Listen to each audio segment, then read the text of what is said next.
Welcome to Phoenix Sim Sports. Takes the win at Le Mans. What a performance. Absolutely incredible racing.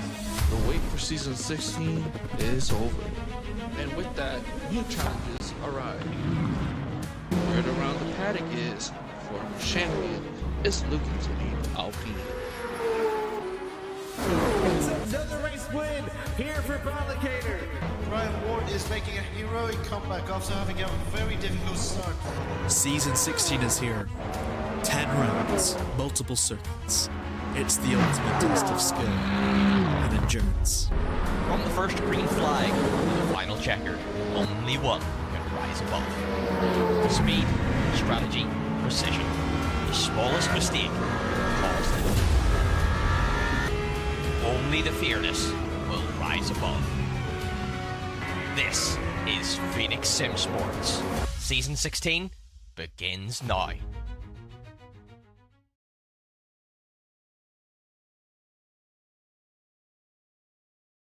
Hello everyone, and a very well welcome to Season 16 for the Phoenix Le Mans series. Continuing on forth, we're now approaching through round 3 as Spa-Francorchamps plays host to the first ever European round onto the calendar. A very exciting endeavour for sure, as for both classes we've had 2 different race winners across all the disciplines, especially for those in the hypercar classes. Last time we've seen around, it was Lorenzo Hendricks scored his first win in his career, and Michael Bartels as well, also following on through with his first win last time round for Interlagos, which is going to make this endeavor all the more exciting through here today.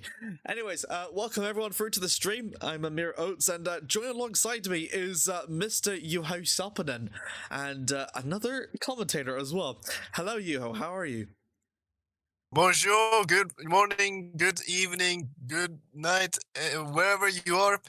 Belgium is a special place in motorsport history, as you might know. And joining alongside me as another color commentator is Miro Griebe, the one and only Belgian #1 driver.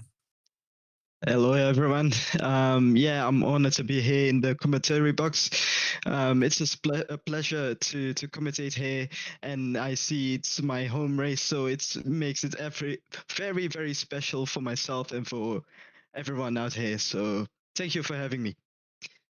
Indeed, we're going to be incredibly serious here today. No funny business, especially when you consider what is happening championship-wise throughout the board, as Lorenzo and Kenzo both equal onto the points with their equal results, actually, from the first two rounds, and it could be a big difference maker here, as we've seen previously before, time and time again in Spa-Francorchamps. Last time we were back here was in the LMP2 class, and that was actually a very, very interesting endeavor to watch as well, as we're going to slowly coming on through. I think we're getting through the weather forecast, and if my mathematics are correct from the rainfall, I think it's going to be just a little bit damp, not too much, but very just a little bit damp whatsoever, but we will be able to see it now here.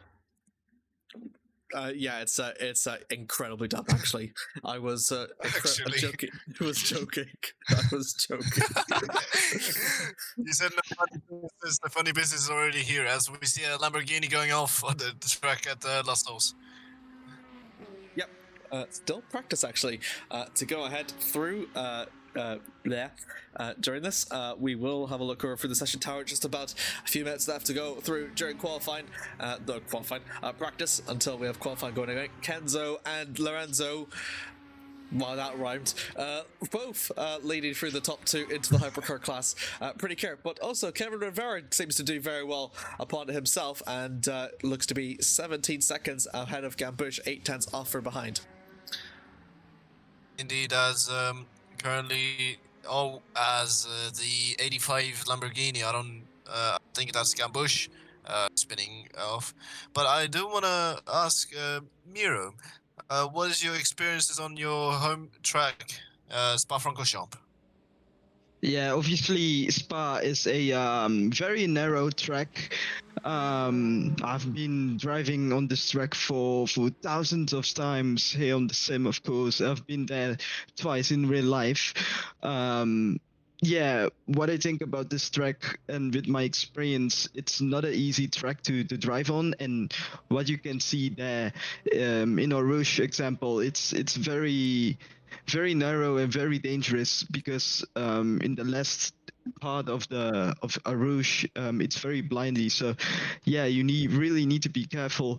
Of course, there are a lot of corners in this track that are very, very sharp, and you really need to be careful with the brakes. Obviously, of course, while now it's raining, it's more dangerous. That's just the weather here in Belgium. Yeah. I'm not surprised. I'm not surprised, because it's just a normal thing here in Belgium, the rain. But yeah, it's a very nice track, very, very famous, and yeah, it's the most beautiful track that exists, for sure.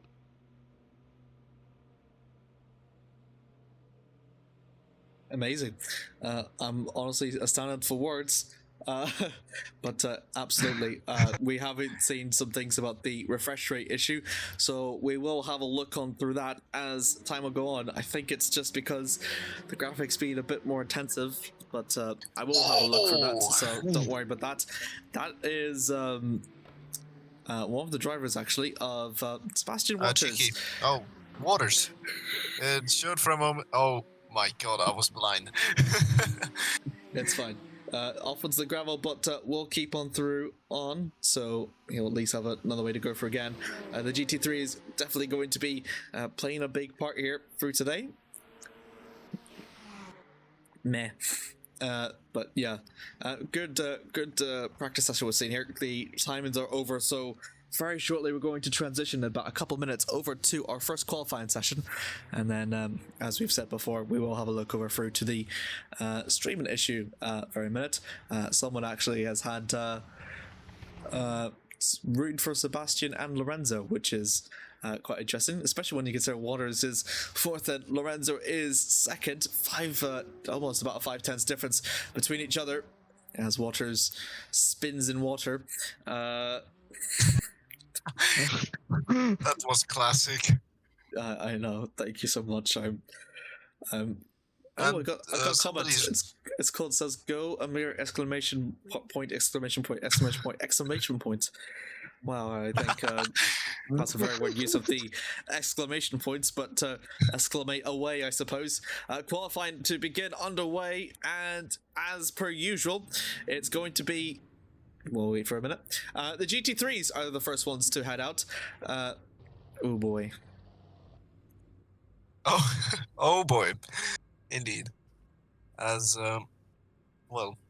Yeah, it's now starting. they're starting to park. Oh, there we go. As we see our first casualty of the day, a stop and go, or drive through. That was for Kevin Rivera, who, because the pit lane is. The pit lane is, not sure if you call this, I think it's a hairpin, but because it is a hairpin like that, yeah, it's very unfortunate. Bradley Cater, next one up to go. Oh my goodness me.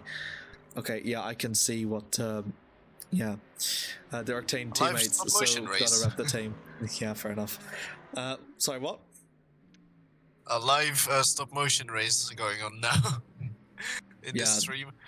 Yeah, this is. It looks pretty damp right now. Not like wet as water, just damp. Yeah, you do. You do have a good point. As they both go wide, and yeah, this is okay. Yeah, good point. Yep, very very funny. Yeah. I feel very sorry for your monitor and PC, Amir. I mean, we do give a round of applause to your PC also for withstanding all of these graphic updates as well. Oh, you could just hear it cry. You could hear it cry in agony, but thanks to the brand new NVIDIA broadcast tool, it's muted all that out. So, yay!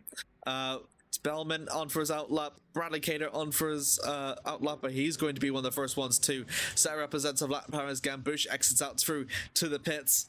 Actually, yeah. So I'll keep this up open just so the commentators will be able to know what's going on. Oh goodness me! Yeah, it's just so slippery, isn't it? And well, it's gonna be interesting. 10 cars are out to the field, are out for the time being.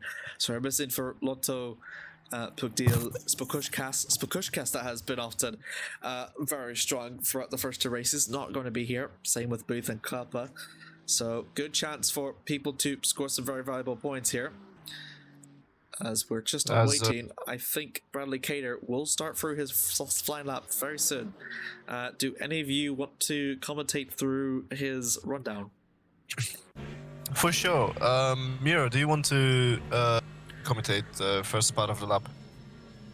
Yeah, I can try here with my experience and my home track here. Wow, it's very laggy, so I can only see the beautiful colors of this beautiful here we go. Yeah, finally. So here we go to the straight line.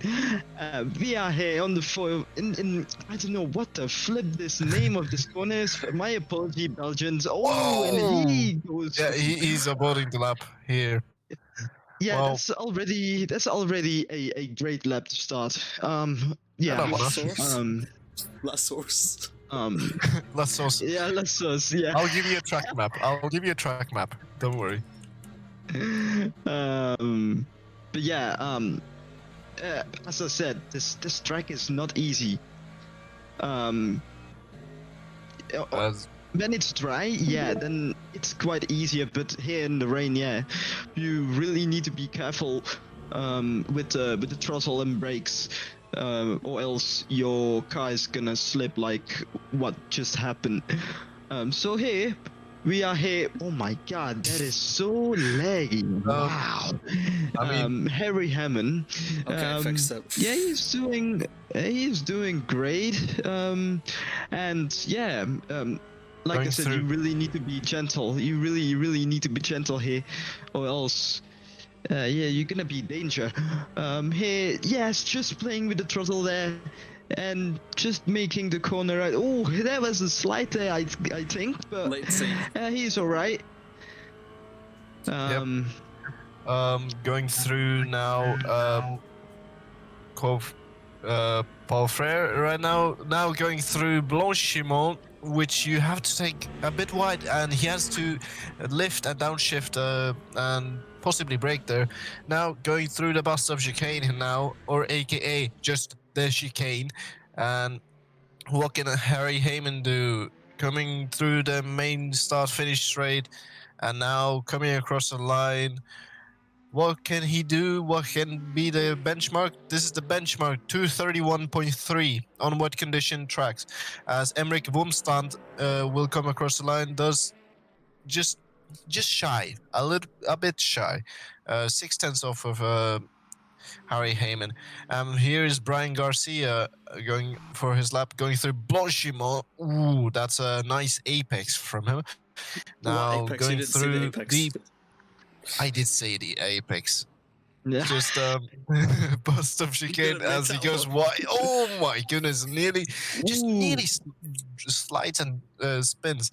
But here, coming across the line, Brian Garcia, it's not going to be a 231, it's going to be a 234 point, actually 235.2. Sorry, predictions gone all wrong here, but Brian Garcia up to third, and Bradley Cater coming to do his lap, going through La Sauce here. You have to be pretty gentle. Don't hit the curbs, because the curbs are pretty much landmines at the moment on this track, and it will discombobulate yourself basically once you're hitting those. As Bradley Gator goes through Eau Rouge and Radion, and you have to do a little lift there, because the track is so damp right now that if you're gonna do flat out through Eau Rouge and Radio, you will spin out and you will discombobulate yourself. As going through Le Com, and then after that you will come to this corner, which is Momedy, as there has been a bit of incidents in the past before in Momedy. But now going through Buxelles, and he does does a bit of trail braking, goes to a tighter line. The tighter line is the fastest line on wet conditions, and going through Speaker's Corner. And now it is all or never for Bradley Cater going through, Puon, and also now called Double Gosh for some reason. Unfortunate. Puon was a better name. But now going through the Piff Paff chicane here, trail brakes, going to second gear, at least drop to 160 kilometers per hour, and going through now to Campus and Stavelo. After that, second gear, drop the gear, and then push on, playing with the throttle, finding the balance here. Here comes Stavelo. Now you go through the long straight, which is called Paul Frere, and of course now you are gonna nearly hit the red line here, but before Blanchimont you will not actually. And now dropping to 232 kilometers per hour, and now going through the Bastub chicane, or as people sometimes call it, just the chicane. And sector 2 was pretty much 0.902 off, as yellow flags are waving, coming across the line. He's going to be the fastest. This is the new benchmark for the drivers here. Yeah, that was a pretty good lap by him from Keita to 33. That is actually pretty impressive here in the wets. Um, yeah, it's not easy to drive out here, is it? No, it's not. In wet conditions, it is not easy to drive, of course, because it's really challenging. It's appalling for the drivers as well, but at least you get some skills through that. Samuel Bellman goes up to 7th with his time, pretty decent lap. Yeah, that is very decent. Oh, on the grass, on the sand, I meant. Sorry, my apologies. Yeah, that's time lost. Yeah, a little bit of time lost there. Harry Hammond, he was doing good, but I think at this lap he's not improving. Maybe the next lap, which is good because he has a lot of time to improve. So yeah, it's easier said than done. Yep. Anyways, here is Harry Heyman, not improving much. So either he's gonna bail the lap or he's gonna still put it in and try to improve on the sector 3. Goes really wide here onto the bus stop chicane, exit of the bus stop chicane, coming across the line. Not an improvement, but there's Raul Pucadil. Yeah, that is not ideal there. To go wide there in that part of the track. Oh, sliding there and here and there. Yeah, that is not ideal. But yeah, now I think you should be very careful on the throttle now, or else, of course, there's absolutely no grip on the track.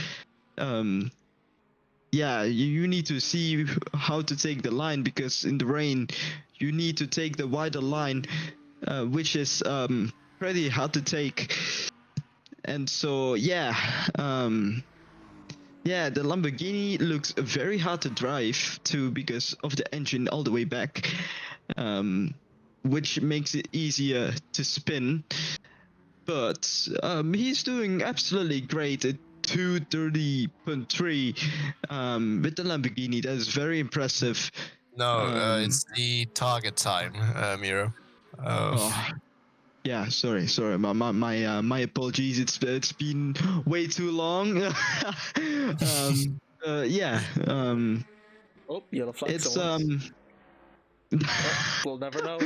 We'll never know. Qualifying is just slowly coming to an end for the GT3s, with Hammond, Gambush, Wumtrad, and Puckdale still have yet to set a representative lap time. Way too wide, exiting out through who on there. Raul will go, and the final few corners means that he'll have. I don't even know if he'll even have enough of a time to set a representative lap time, because of the hypercars that will have to go out for next, of course, split into twain. GT3s and the hypercars all go out for on their own. Emmerich still looking to go for ahead of 44.86 onto the first sector, which is really slow. 4 seconds off Somewhere Lost, representative to the time he's trying to gain, to trying to catch up to even to Gambush as well. So seems to be struggling. In fact, Gambush I think just set the fastest first sector with 39.9, so Powdercock will still be staying in 9th, and I don't think he'll have enough time with the improvements to stay there. Yep, there is no chance to improve as the spray gets bigger and bigger every time for the drivers. Howard Cock has just awarded his lap, but here is what? oh. That's a surprise. I want to surprise that by Wumps. Wumps is the only one that has been staying out with about 2 minutes left to go. Just really seems to want to put that Mustang even higher.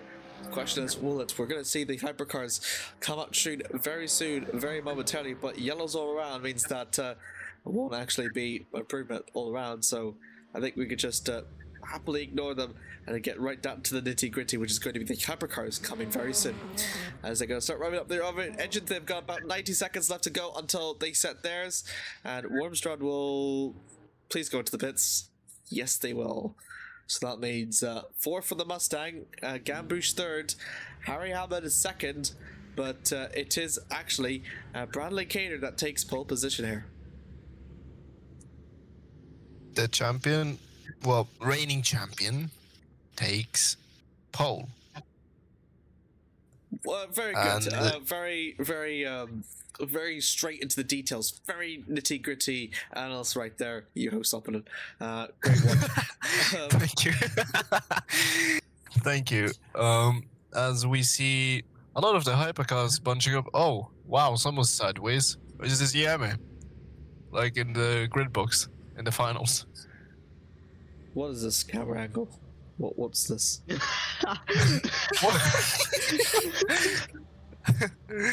Alright, so we just see a Ferrari here.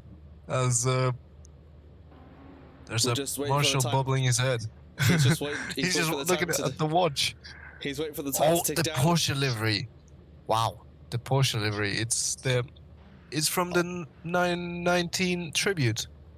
Yep, 919. He's waiting for the timer to tick down. We're all waiting for the timer to tick down. As there's fences. Someone's having a seizure with the camera.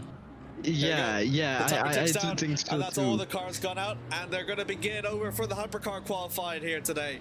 As Isaac Gutierrez, usually a strong performer, is going to be the one leading out for the field, heading over down for a Rouge. Given the amount of spray that's produced here, you really want to try and make sure you can get in the lead, and that's what Gutierrez is going to do. Cheeky down from behind has to just follow through. Same with Peterson and Gushlak as well. So it's going to be interesting to see between all 4 of these who could take pole position here. I think we're expecting 12 cars in the hypercars and 10 in the GT3, so that's going to be 22 here today. And we've already got a bit of side-by-side battling here between Peterson and Gushlak. A bit of contact though, and the Porsche of the yesteryears trying to battle with the I don't know what Toyota. car that's not a Toyota. No, wait. No, it's not a Fraschini. I'm surprised that someone's using it. This is a good car, actually, for Le Mans Ultimate. Oh, there's contact. There's contact. That's a bit naughty, boys. Let's just keep it in the queue. Yeah, thank you, Overlay, for definitely displaying the Isotta to me. I keep forgetting that he's using a privateer hypercar. It's the first time actually I've seen anyone this season to use such a thing since the Aston Martin Valkyrie. But indeed, very, very special whatsoever. Duff Meyer, Sebastian Waters also flying through. Santermeer, Francis, Harp, Amar, Hendricks, Kenzo. I thought Kenzo was slowing down. Taggart is the last one to exit out through, but he's very, very out for the loop. But this could be a bit of an advantage for the Irishman because not really influenced by any cars around means that he has effectively a clean air. Now, which one of you would like to commentate through this lap here? Never mind. I will commentate. Which one do you want to commentate? Yeah, I mean, you could take the board this time. You haven't commentated a lap today. Okay. Alright, thank you very much. Need to really put in my quota in today.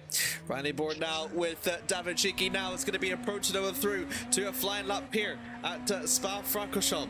Approaching over down through La Source. Going to be using it for as much of the top speed as he can, but they have to shift all the way round down to the lowest gear in that BMW hypercar. Need to be very careful on the exit, but he will do it pretty well. You need to keep it pointing straight and as best as you possibly can out from the exit.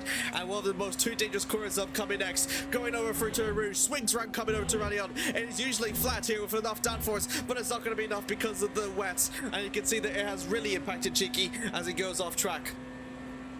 Yeah, that's going to be a track violation for Cheeky right there. There's not going to be a sector time. Just wait for it. Nope, There is. There is a sector time, but I don't think it'll just be found. Going over down for 3rd gear, approaching over to La Source. Right over down as they approach over through to the 2nd sector through turn 9 of past Le Comp. I said La Source when I was meant to say Le Comp. Approaching over for turn 10, a very long wide radius. Hairpin up coming in 10, hug into the inside as much as he possibly can, then swing right back round. But you need to keep it in the middle preferably. Coming over to turn 11 of No Name, it's a nothing 90-degree left-hander, but still very technical as it goes down downhill. Swings over a little bit of a bumpy surface though, but you need to hug into the outside line and push it over through Puon.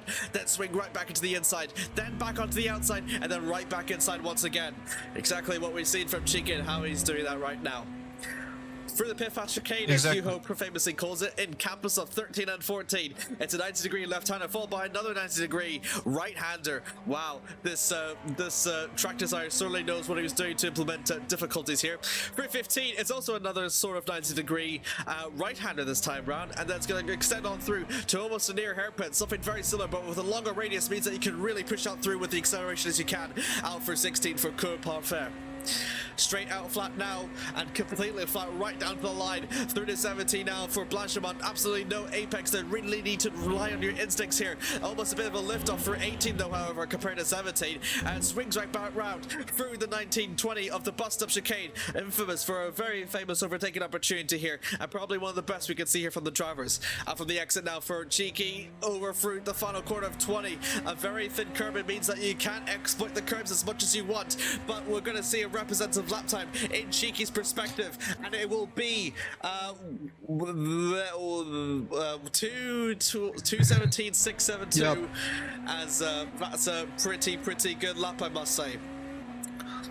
Yep, someone's upped it by 2:16.7. It's Sebastian Waters right there, as we see him. A very tidy lap from him.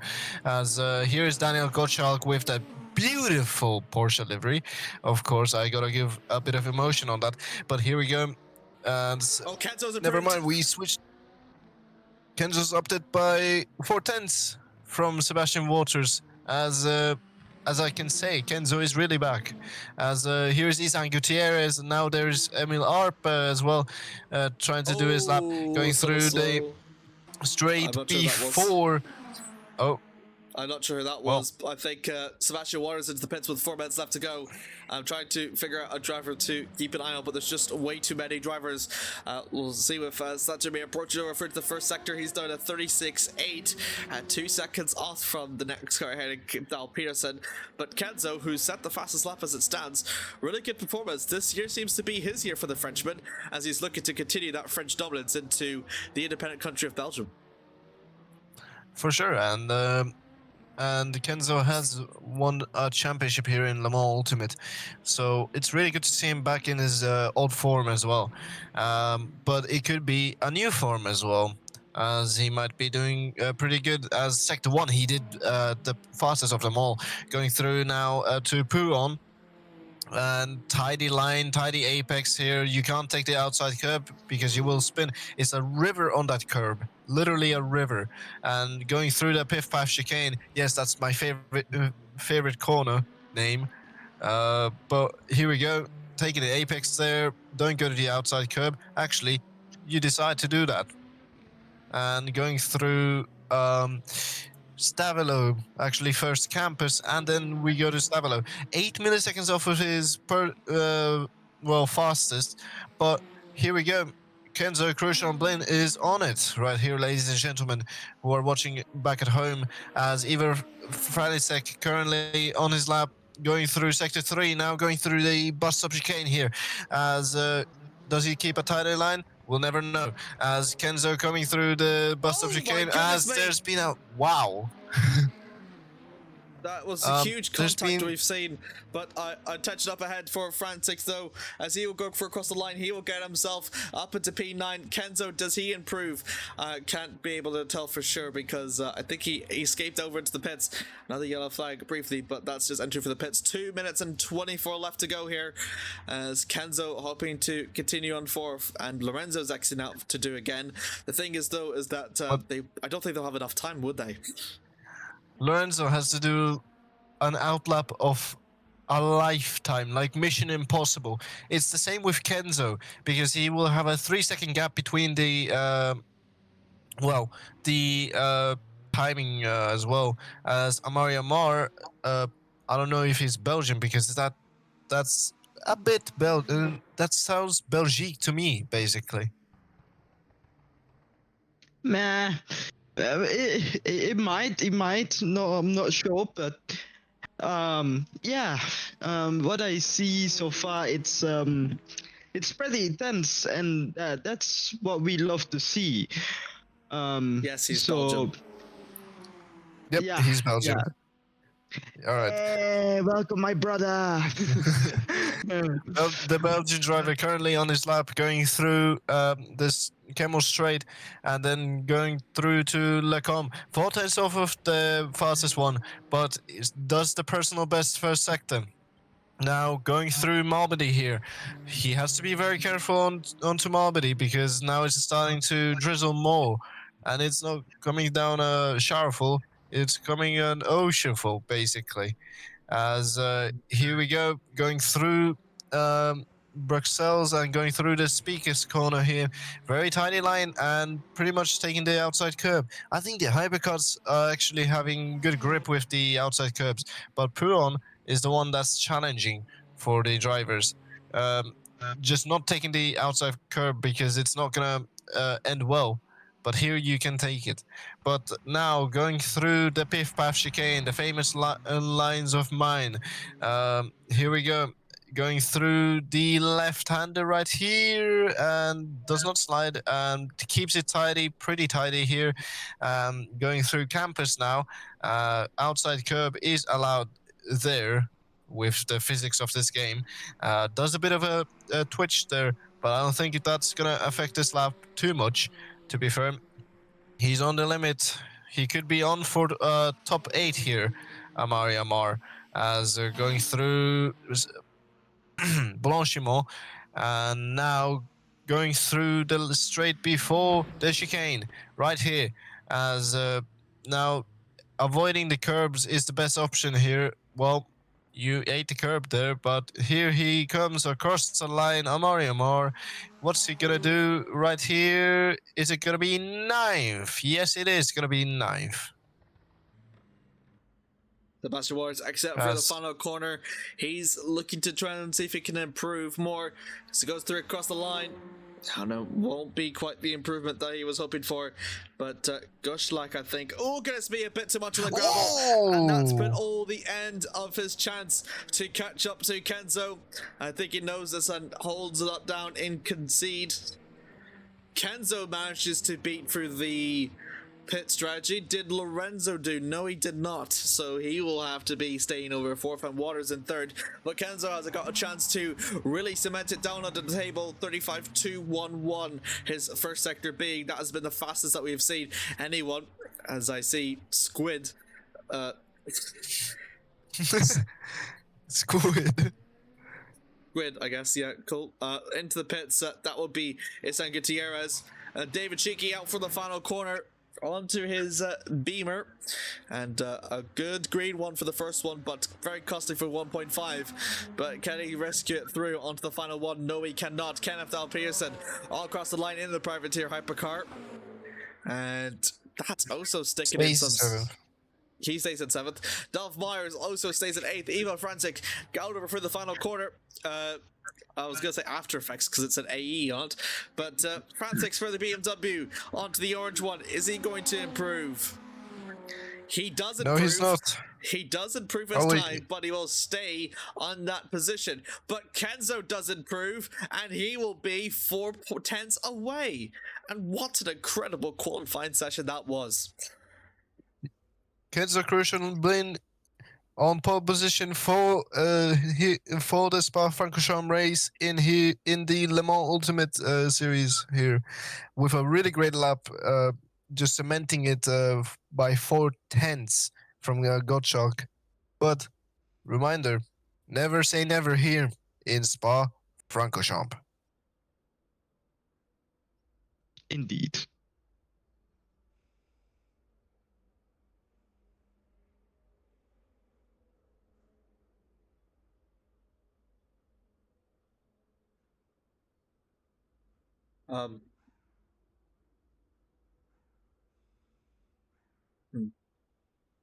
What? I'm just trying to keep talking. Don't worry. All right. Well, we are looking for an exciting race here in this Spa-Francorchamps race here, and for sure, it will be it will be a tidy fight between the top five. Miro, what are your opinions about the top five? Who will come out on top today? That's a good question. What I think about the top five, it is very close, and I honestly, I have no words, and I can't predict who is gonna win actually. So, as long as it's not too much on the track, which is gonna be, which I'm not surprised. Yeah, well, it's gonna be how to predict that. Well, I mean, I think Kenzo has more of the pace, but currently more of the drivers in the top five. Like if we take Gottschalk for example, he's pretty tidy on the lines, and he seems to be pretty fast, and he's going to be possibly Kenzo's only opponent. But Waters, Hendricks, and Gutierrez could be on for a tussle here between the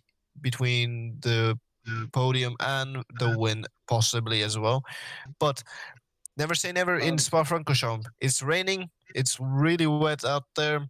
But either way, what can the drivers do? But for now, let battle commence here in Spa-Francorchamps. Kenzo Christian Blin takes on through pole position, a fantastic result. 4 tenths away from Gottschalk holding on to second. For row 2, Sebastian Waters over the third, and Lorenzo Hendricks makes it for all Peugeot. Row 2. Row 3, we have got Isan Gutierrez, again another good place for himself in 5th, with David Cheeky following alongside for the BMW in 6th for row 3, followed by for row 4, Kenneth Al Peterson up into 7th with Dov Myers into the Aston Martin Porsche. For row 5, Amoria Mar for the Belgium in his hometown will be over through now, with Ismail Frantic in the BMW in 10th, with Andrew Taggart completing over through in 11th, followed by Emil Arp in 12th. With Andrew Satamir completing over through to the hypercars in 13th. And then we've got Bradley Kerr leading on through the GT3s, followed by Harry Hellman, one of his best qualifier results. Same with Gambouche, completes over through to the top 3. Outside of that, through the 4th, Emmerich Wormstrad through the 4th, with Stuart Brady competes over through in 5th. And then Kevin Rivera in 6th, with Samuel Bellman 9th. And then completed over through to the GT3s. It is Brian Mass and Howard DeCock is the ones that complete over through today's race. And Brian Garcia, the last one out on track. As we see the hypercars, GT3s now coming to the start-finish straight. As I say, let battle commence. Amir, you can take the onboard. Waiting for the green flag to drop here as we're riding on board in the favour through a Kenzo Christian Blin. The green flag drops right away here for Spa-Francorchamps here, down for turn 1 in La Source, and it's going to be a good start for Kenzo ahead of Gottschalk up ahead, but Gottschalk manages to undercut, going over and going to go wheel to wheel, side by side, and it's going to be super duper close, but he'll still manage to keep on 4 ahead. He's going to try and look and apply for the pressure as much as he possibly can. Gottschalk committed over down for Tour Rouge. Is it going to be enough? But Kenzo will have it overcoming through running on, and it's going to be super duper close, and that will be someone going off. Is Gutierrez going off, but Gottschalk goes around with the slipstream and a bit to his advantage, approaching over down through to Lacombe, side by side, wheel to wheel action here, 3 wide down in the background. Kenzo tries his best to committing back, going first onto the apex, but Gottschalk swings around and he'll get himself up into the lead for the first time in the race so far. All this fighting has allowed for Waters to catch up. Gosh, that's Kenzo going a bit off track, and that's going to allow for Waters to have a bit of a commitment to go around soon, but no, Kenzo tries to look around, tries to go around for going over for Brussels out to 10-10, but it's not going to quite work out through. They're going to go still side by side, searching for no name, and they both make contact. Kenzo gets on force of it, a bit of a wiggle, and is allowing for Sebastian Waters to get on a little bit of better for this. Surely with a little bit of commitment, will he make it work? He won't. He's going to have a look around through, but Lorenzo Hendricks meanwhile further back trying to have a look around to Isan Gutierrez, but no, he will stay in 5th. What a start from Gottschalk there. Daniel just made it stick, made it work, to be fair. He's a pretty good driver in wet conditions, as I now see right now.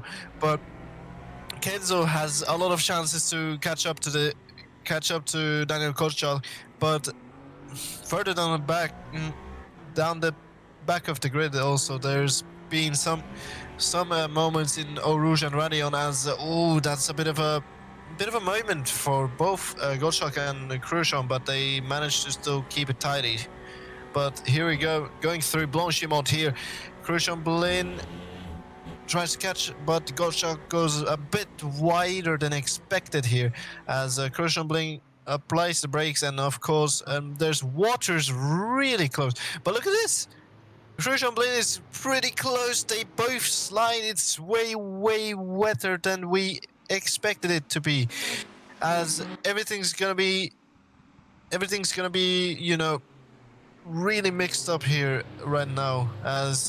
As a wise man said, the drivers are more equal and the cars are more equal on track currently. That was Gambush going really slow. Allows for Wormstrad for the man that started up into 5th. Has got himself all the way up into 2nd, but Gambush trying to respond. A bit of a commitment over down to La Source is going to be super close. A bit of a wiggle exit there from the Mustang driver means that he's going to be under absolute jeopardy here from Gambush coming down from behind. The Lamborghini driver trying to make a move over, coming through to Rouge.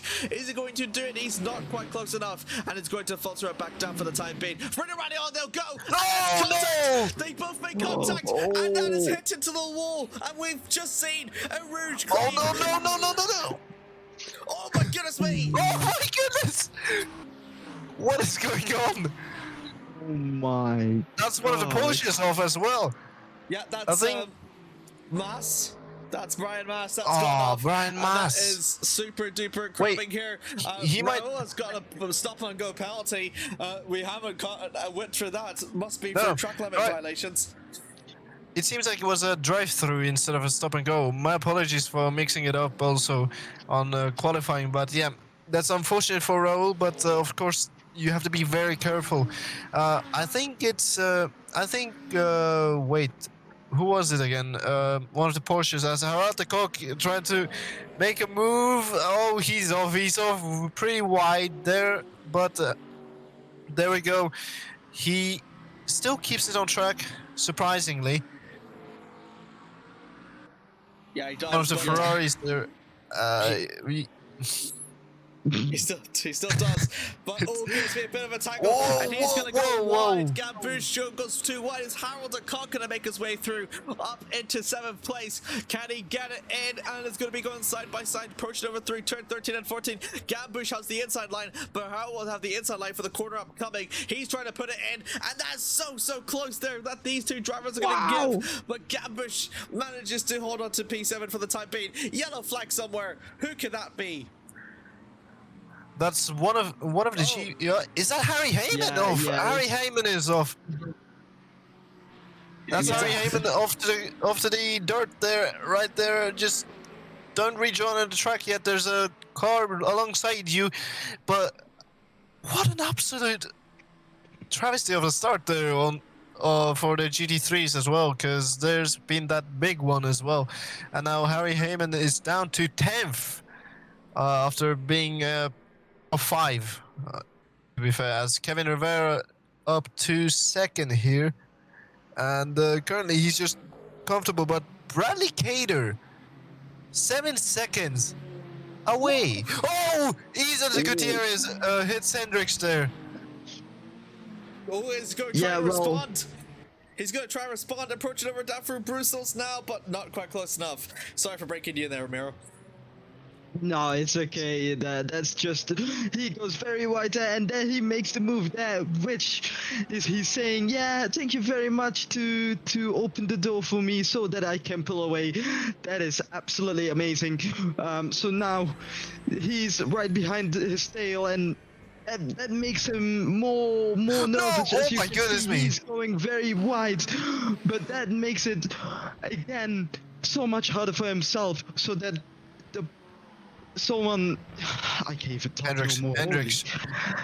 Yeah, Hendricks makes the move on Isan Gutierrez there. Sorry to get in there, Miro, but yeah, there we go. Gutierrez goes a bit wide, and Hendricks is pulling away, and he says, payback for last time. And there we go. Hendrix up to P5 now as he continues to catch on to Cheeky up in front.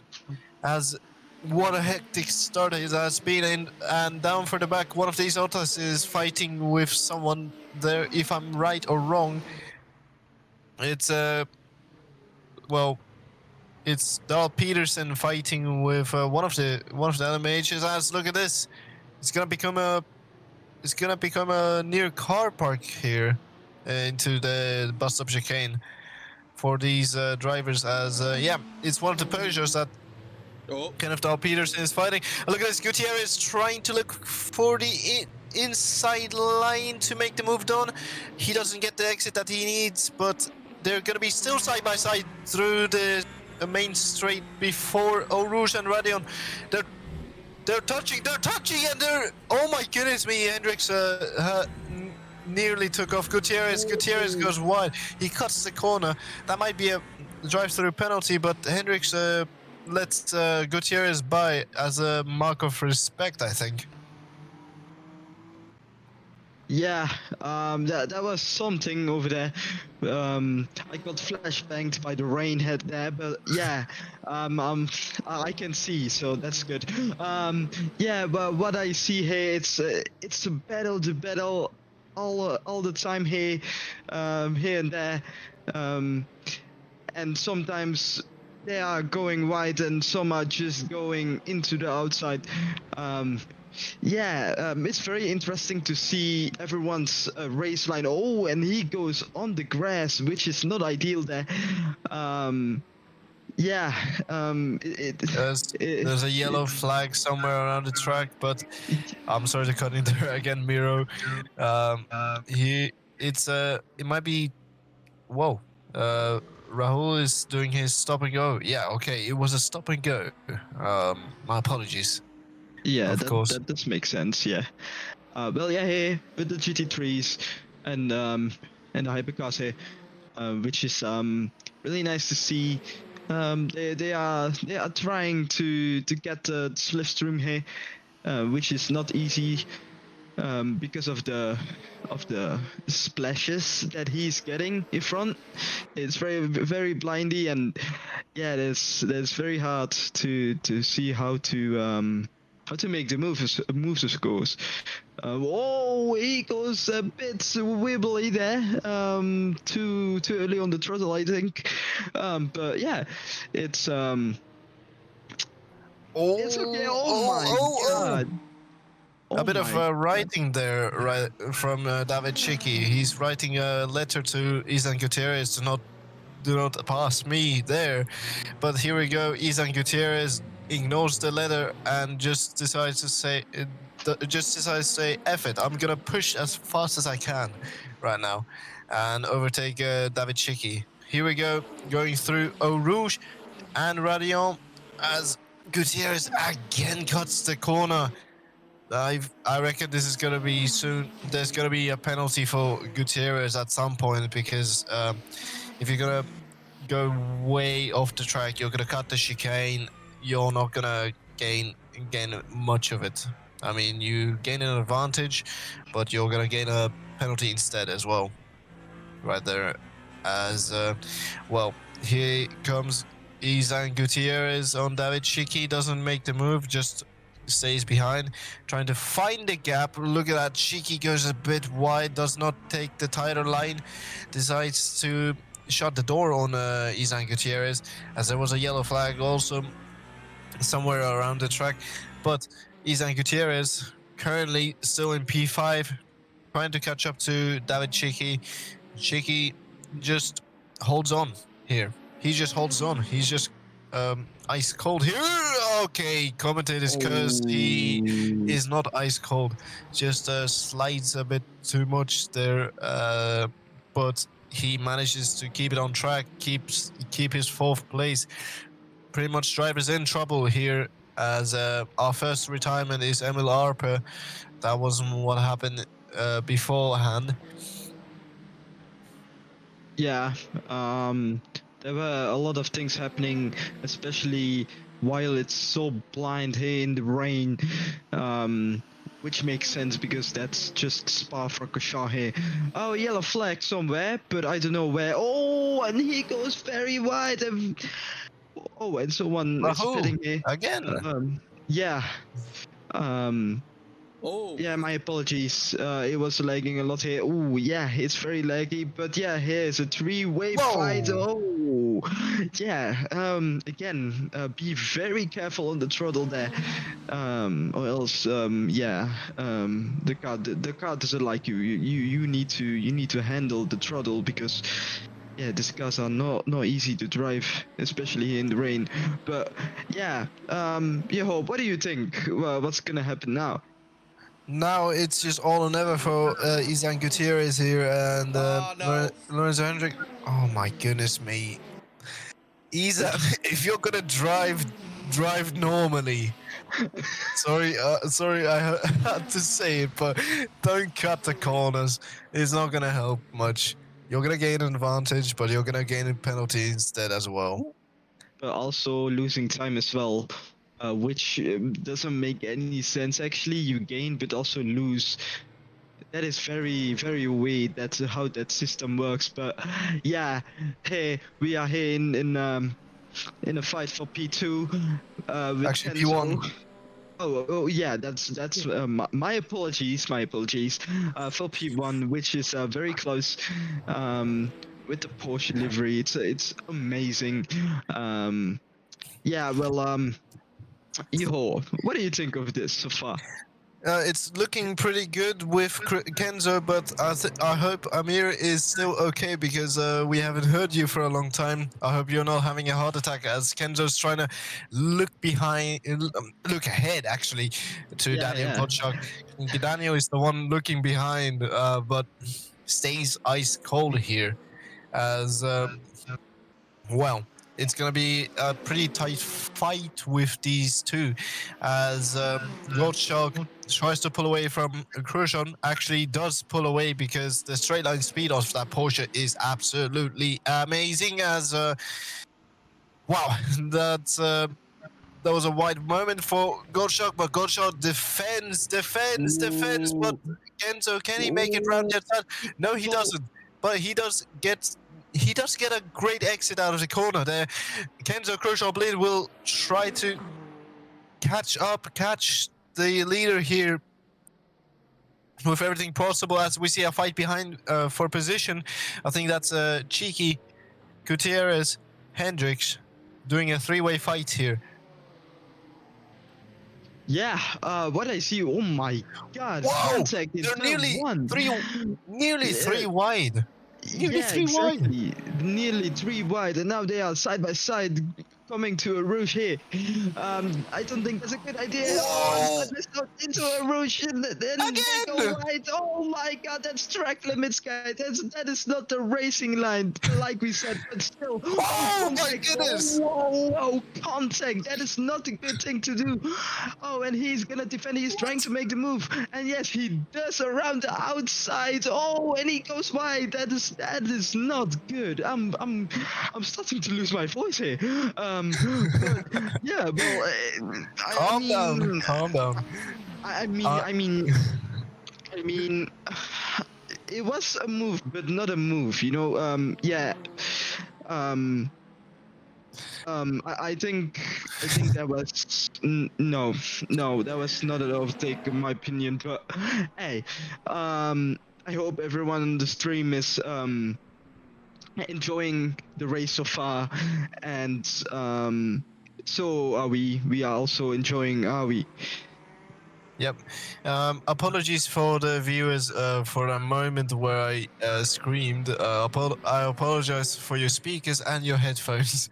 But yeah, Rahul. Oh, Gabish is has stayed in the garage. I think he's out as Rahul gets disqualified. Amir Oates, what can you tell us? How is it going in the hypercar view right now?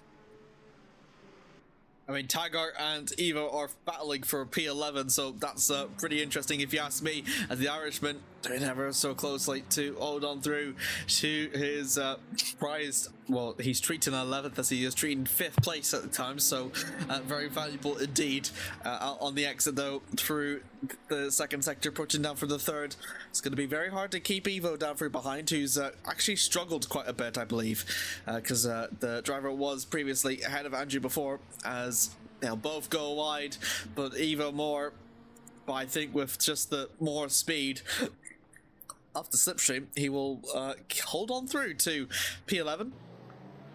Is now on through exit now. Gutierrez is still ahead of Cheeky, and by a comfortable margin as such, by about 1.7 seconds, which is a very far rare cry. And Goshlak, meanwhile, is also 2.5 seconds as well. Clear ahead. We've seen a yellow flag somewhere. Oh, I think we might have found it. Harry Heyman. Harry Heyman has spun off through the Camel Straight. Hopefully there is no cars coming right now, because that would be a dangerous moment there, as he rejoins safely, at least, as Amaric says, really safe jointly, as Daniel Gottschalk seems to be pretty much comfortable ahead, as here comes the GT3s onto hypercars as well. Actually, hypercars onto GT3s. My apologies, I've mixed it up again. Oh! That's Kenzo! Kenzo's off! Oh my god! Oh my god! Oh my god! What happened? Holy smoly! My Oh, goodness be me. careful with the GT3! Oh my god! No, not that rejoin. That is not good. Well, he rejoins safely at least, but Kenzo from second place drops down to 7th.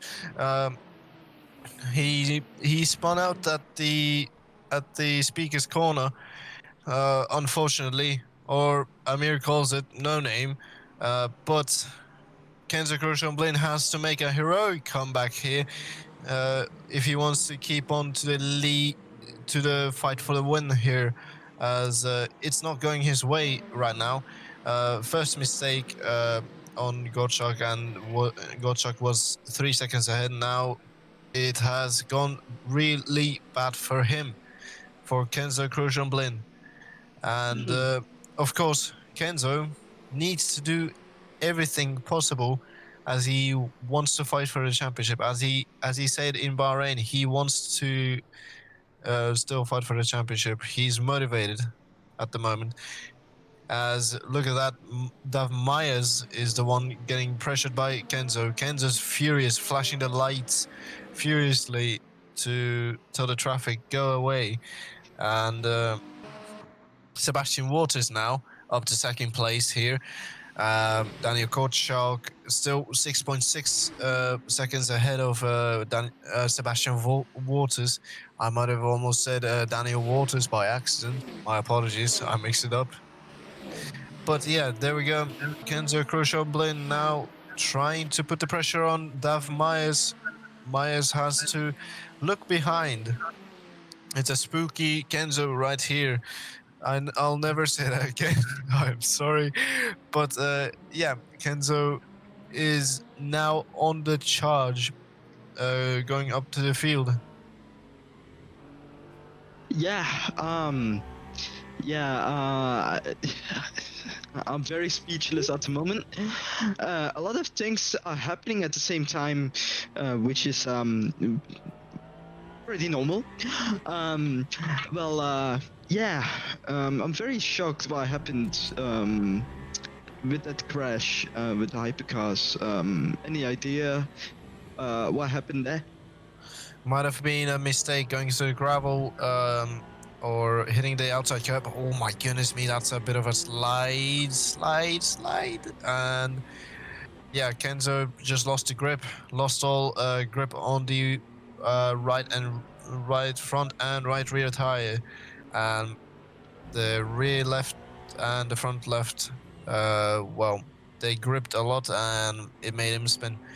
But unfortunately for Kenzo, but he's on a charge here, right here, my friends, and whoa, that's a bit of a slide for Dav Myers there. But here we go, Kenzo Kroshamblin trying to find a gap, find the speed to make the move on Myers here, going through Blanchimont right now. Kenzo seems to be taking a wider line. Wow, GT3 off track as Kenzo makes the move onto the chicane right here. Does he make it? Does he do it? Yeah, he kind of It, just. He kind but of Myers just. is still ahead by hundreds.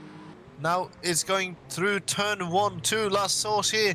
Kenzo Crochamblin will take 6th place, but does he? Wow. Wow, Yes, he what does. a move. What a move. That is beautiful. But now, yeah, I don't think this is gonna be a good idea to overtake. Yeah, that's what I thought. But yeah, hey, there's a chance. Oh, that's a track limit over there, I see. Which is not ideal. But yeah, you can try to take the slipstream here, but I don't think that is possible right now. So yeah, that's unfortunate. Yeah, here we are. We here. Jesus, here we are in turn 1. My apologies. Yeah, which is a very sharp corner to take here. And then we are going into a rouge, which is a nice left corner. And Whoa! There goes be Zafir. Is he gonna? careful. Yeah, he's in the wall. He's in the wall there. That's gonna be some damage to the car. Does he keep it still going? Yeah, he does. Barely. And I mean barely. Um, okay. Well, that's a way to get back to the race. And here we go. He's back in the race as Satramir spins out, hits the wall, but still in the race. He might have some damage. Visual looks to be no damage, but I think Well, physics will tell everything. As third place, Isan Gutierrez currently pulling away from David Chicki. David Chicki is now under pressure from Lorenzo Hendricks here. Hendricks will try to keep on the pressure with David Chicki. Chicki is really struggling here onto Blanchimont. He goes a bit wide, and Lorenzo Hendricks looks down the inside. Wow. Oh, it's gonna be tight. There we go. Lorenzo Hendricks takes 5th place. Oh, never mind. David Chicki says, "Nuh-uh, nuh-uh. You're not taking that place. I'll cut the track if you want." But David Chicki has to possibly give that position back because it's not overtake that you should have done rather, as yeah. this might benefit Kenzo Krujolblin a lot here. But all eyes on the battle for 4th place here. And here we go, going through Eau Rouge and Radion here, as there is Isan Gutierrez right now there. As yeah, it is Isan Gutierrez. Something must have happened, or he might have been stuck with the GT3s. But here we go, Lorenzo Hendricks right now, just putting the pressure and handling the pressure. He's at the worst part currently, where he has to handle the pressure and put on the pressure. And here we go. Oh, David Chicki goes pretty much wide. That allows Lorenzo Hendricks to make the move. Does he make it? Does he make it? They're still side by side here, and that allows Kenzo to try to make the move, but they make contact. David Chicki now has to pretty much has to now put on pressure and handle the pressure here. It's now his turn to have this moment. As yeah, there we go. David Chicki goes off track again. Kenzo Crochamblin might say thank you very much. Yes, he does. He says thank you very much. Goodbye from David Chicki. Yeah, that was something. A three-way fight. Um, it was wild, but they survived, which is very surprising on this track. Actually, so yeah. But yeah, it's very impressive that they survived the fights that they had, and hopefully no more cuts into the chicane or on the track, somewhere on the track. And yeah, he's coming closer. He's faster into the corners. looks like. He was flashing. I see. If I'm right. Kind of. Not really, but yeah. Oh, he's trying to Oh, go into the here we go. inside, but he's not. Whoa! Not, All over not the place. He's all yeah. over the place. He's writing a letter here. Kenzo Kershaw-Blin. Right now, it's gonna be Lorenzo Hendricks versus Kershaw-Blin as Hendricks does a beautiful Eau Rouge Radion. That's an example that some people should have, basically. But Kershaw-Blin now on the way to try to get fourth place from Lorenzo Hendricks here. He won't make the move here because he's too far away, too far back. As here we go, Lorenzo Hendricks trying to keep the position still from Kenzo. The two Peugeots will be fighting. There was a brief yellow flag for a moment, but it's all clear now. As something's just dropped. Sorry. Well, here we go. Lorenzo Hendricks now just trying to keep Kenzo behind. As Amir, what do you think about the situation between these two?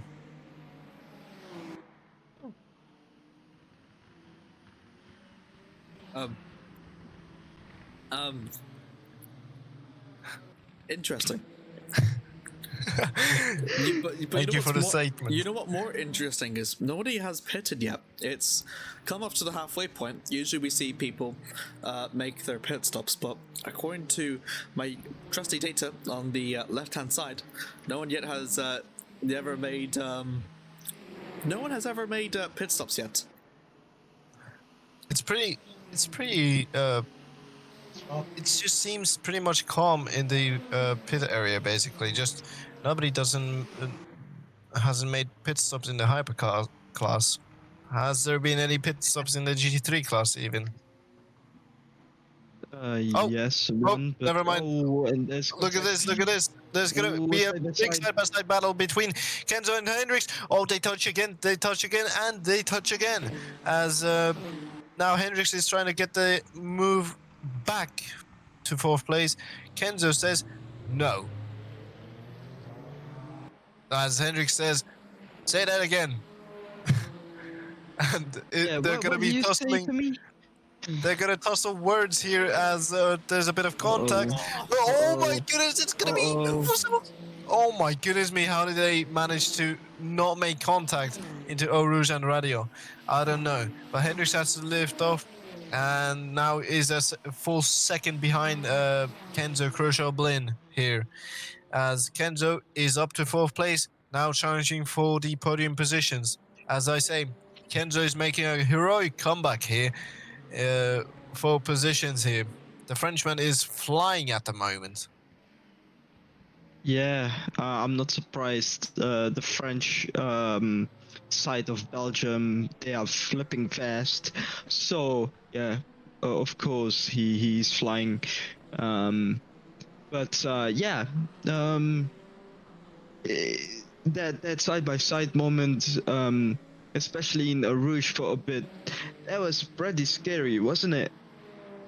Yeah, it was pretty scary, and we thought there was going to be a big crash, to be fair, between those two. That could have ended Kenzo's race. Kenzo's managed to actually catch up 6 tenths onto Gutierrez right now, and Gutierrez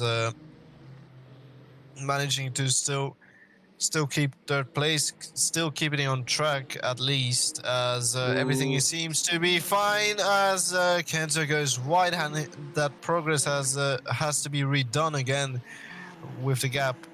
He's pretty much furious. He's over pushing the car right now to get back the positions that he wants. But here's Dov Myers on to David Chicki. David Chicki still in front. Dov Myers trying to look around the outside.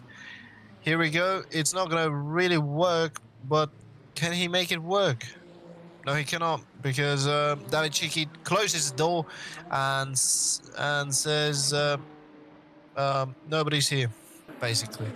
And David Chicki still holds on to sixth place, as here is Brian Mass right now.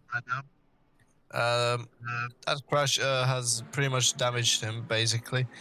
But Dove Meyer is currently just trying to find the grip, find the speed, find the pace to try to catch up to Cheeky as they go through Eau Rouge and Radion and going through the Camel Straight now. Here we go. It's time to pounce right now, and it's all to do here as yeah, I hear echoing. Yep. But Well, yeah. I don't know what happened, but yeah. It's amazing. That's all what I can say at the moment. oh, Cheeky goes a bit wide, but he cheekily shuts the door as well. He just says nothing happened. Must have been the wind.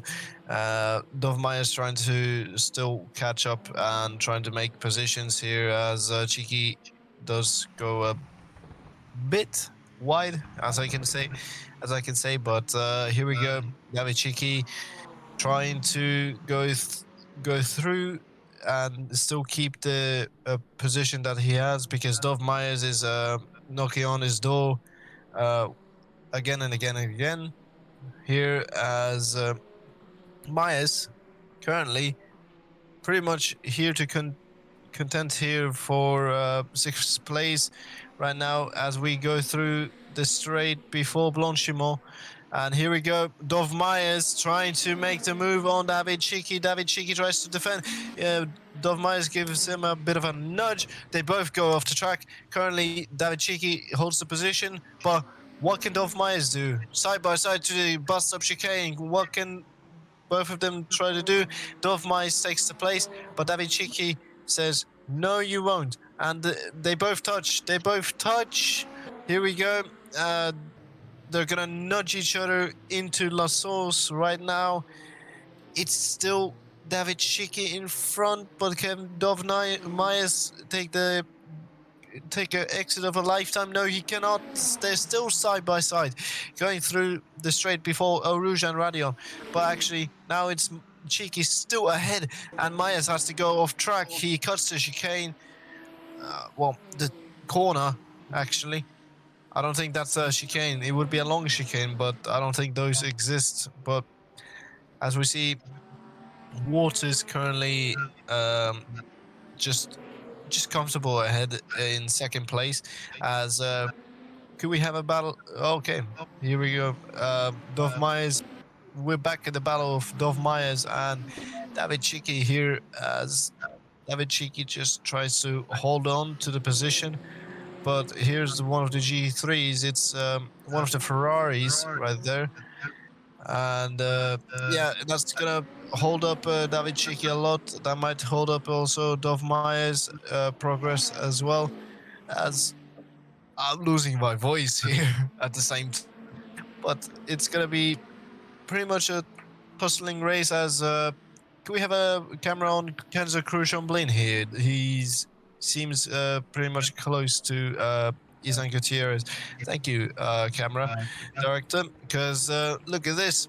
Kenzo Cruz-Chamblin pretty much close to Isan Gutierrez. Gutierrez has made a lot of mistakes, it seems like, and has lost a lot of seconds from Sebastian Waters. 6 tenths between Isan Gutierrez and Cruz-Chamblin. Currently, it's going to be a nip and tuck between those two. What can Kenzo do? He breaks pretty much later than Isan Gutierrez. But look at this, how close they are, the two of them. They might go side by side, possibly at the Camel Straight with this kind of gap right now. Going through La Sauce right now as Kenzo breaks later than Isan Gutierrez again. Gutierrez actually goes a bit wider, and that makes the difference because then you have a pretty bad exit through La Sauce. But now we go through Eau Rouge and Radion here as Kenzo continues to pounce on Isan Gutierrez's door, and now it's now and never for Kenzo Cruz-Chamblin to make the move. As I said, never say never in Spa, because anything can happen. And also, Isan Gutierrez goes wide, and there's a Porsche off right now, right there, as Kurshon Blin trying to capitalize on Isan Gutierrez's mistakes, and now he's at the rear, just very close to the rear bumper of Kenzo here. Kenzo's gonna have to find the gap here, as Isan has to defend, but Kenzo goes really wide, pretty much wide, and he's gonna lose 2 tenths on the result of it, as Isan is trying to keep it safe. Kenzo's not trying to keep it safe. He's trying to actually attack here. And look at this. They're gonna touch, because there's Harry Heyman off the track, as there's a yellow flag also somewhere around the track. That's Arne Sattermeer out. Unfortunate for the Danish driver, but here we go. It's Kurshon Blin versus Gutierrez right now on track at the moment. This is the most interesting battle on track at the moment, as Dov Myers actually has lost out to David Chiki by a lot right now, as Kenzo is just trying to push that Peugeot, and then Isan is trying to give all of it the power from the prancing horse Ferrari.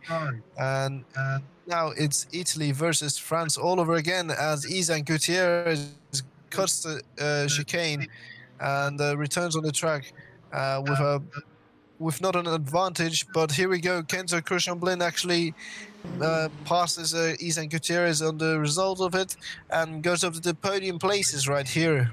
And Isan Gutierrez, with all of the mistakes, will have to give up third place. Or will he give up third place? Because look at the power of the Ferrari down the straight as well, going through Eau Rouge and Radion again, as Isan Gutierrez.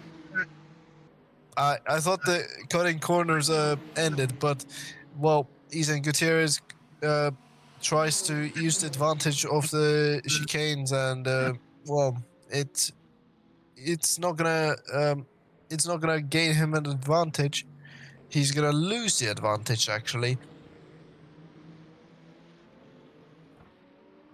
Yeah, indeed. Well talked, Yo. Absolutely amazing. Yeah, I'm very impressed with all the talking that you did just now.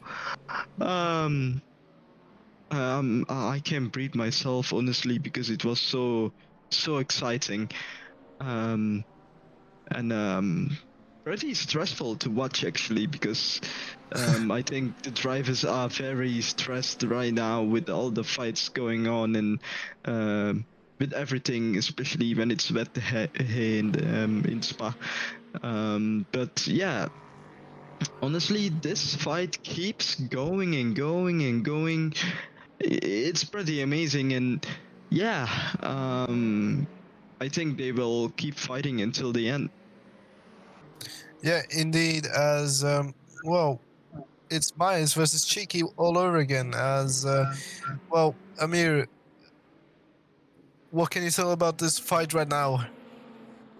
Pretty intense. Cheeky and Myers have obviously been trading it back and forth for quite a while. Of course, Cheeky coming up from on top, but problem is, Cheeky, that has often started as high as fourth, did seem to do pretty well when fighting against Gutierrez, but just really came off the worst of it, as unfortunately paying the prices. Myers is hoping to make that even more better, as he's gonna go side on spine, now going for the chicane later on to the brakes. The Porsche driver will go, but he overcooks it a bit, and contact by Cheeky, expecting to make the corner, doesn't happen to make it work. He will give the position back, rightfully so, and Cheeky will keep ahead of your 6 ahead through Dolph Myers in 7th. There you go. Yeah, indeed. Myers cut the chicane, just overcooked it on the brakes as well. They misjudged the braking point there, and just said, okay, that was unfair for me, I'll let you go. And David Chiki says, thank you very much, you're a nice person. As look at this, there's a GT3 on the way right now. Look at this. Actually, they have to both cut the corner. They both cut the corner to avoid the GT3. They don't want an accident between the GT3 and the hypercar. So it's valid, as I can say, but No, still not the most ethical way. No, it's not. Not the most ethical way. Yeah, it just looks like that it's making them slower for some reason. NASCAR track limits. Yeah, NASCAR track limits indeed. It just looks like they just can do that Oh, and Ethan Gutierrez is dropping off. What's oh happened no, to him? oh no. Oh dear. He Ooh, seems he I think seems he made to a mistake. have a bit of an off moment. Could we have a replay on that? No. If that's okay. Okay. Well said. Oh, No, absolutely not. Not in my lifetime. Shabora still holding on to ninth with a very more intense. This thing is already covered by a string of cheese. What do you expect is going to happen if I go to the replay? We're gonna wait for 5 minutes for a replay. I'm not having it. Not on my watch. Cheeky Okay, well, Myers yeah. in a battle with Shabora and Amar also in a battle. Amar almost has looked down for the inside, coming over through turn 13 through to 14, but it's not going to be able to develop just quite yet though. But meanwhile, something that might develop is between Cheeky and Myers. It's actually it now through, approaching over down through the opposite straight now to the bus stop chicane. They will go, going to be going nearly flat out through Blanchemont, just a bit of a lift on the back gas. They will all go. We've got some intel from the chat saying zero stop is pretty likely as Myers goes to look around for the outside of the bus stop chicane. Exactly what he did before. This time he's held himself down the brakes. Is he going to make it work this time? He gets a bit for a much better exit though. It goes went to sideways and has to defend himself from Cheeky. Cheeky swings around for the outside, hoping to go through, but no, he's going to stick down for before. And now back onto the outside, now approaching down to Lusaurus, but he's not early on the brakes. He's going to look for the switch back down to the inside. Is it going to work? It might be able to work, but I think Cheeky Myers might have the better speed upon the exit now, approaching over for the Rouge, for the rally on now. Going to produce a lot of dead air for Cheeky if he wants to try and follow for him as much as he possibly can. Through they go now. And they both managed to make it a GT3 a bit in the way. Means that Myers' exit had to be compromised just a little bit than Cheeky's. And Cheeky's knows this. He's applying the pressure now, approaching down to the camel straight now. As they're going to go side by side, approaching down to the 6, 7, 8 upcoming. And Myers a bit wide overthrough, and look, it's an opening, and Cheeky's going to look for it, pushing over down for 9 now, going to go wheel to wheel, so close actually, upon the exit though, but Myers still holds on for dear life, holding on to P6 as David is giving everything he possibly can, but Myers will just simply not budge. Yeah, Myers won't simply budge, as Myers just decides to say, no, I'm not having it, man. I'm not having him. I'm just gonna pull away. He defends perfectly. He does the perfect defense there. He does like how to say, a dummy, and then he sells the dummy on Cheeky with the defense. As this has benefited Dahl Peterson. That's the last season's runner-up. Has benefited from all of this moments from Myers and Cheeky. But never say never. There's only 15 minutes to go in this race, at least so. In this race, there's still a long way to go. But this might be a zero stop race, but a pretty interesting one here in Spa-Francorchamps, because Spa-Francorchamps is a very technical track. But of course, the rain has mixed up everything. As Hendricks, okay, we're switching to Dahl Peterson. Mira, what's your opinion on zero stop Spa-Francorchamps races? Sorry? What's your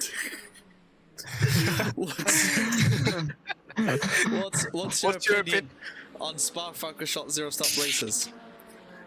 Yeah, that is actually I've never seen before Spa with zero pit stops. Yeah, well, that's kind of surprises me as a Belgian myself, of course. Yeah, I've never seen that before in my life. I always have seen pit stops in every race, but this one, that's the very first time I ever seen a zero stop race at Spa-Francorchamps, which is absolutely legendary. Because yeah, that's just Spa, you know. And here we are. They are keep fighting, which is absolutely amazing. And yeah,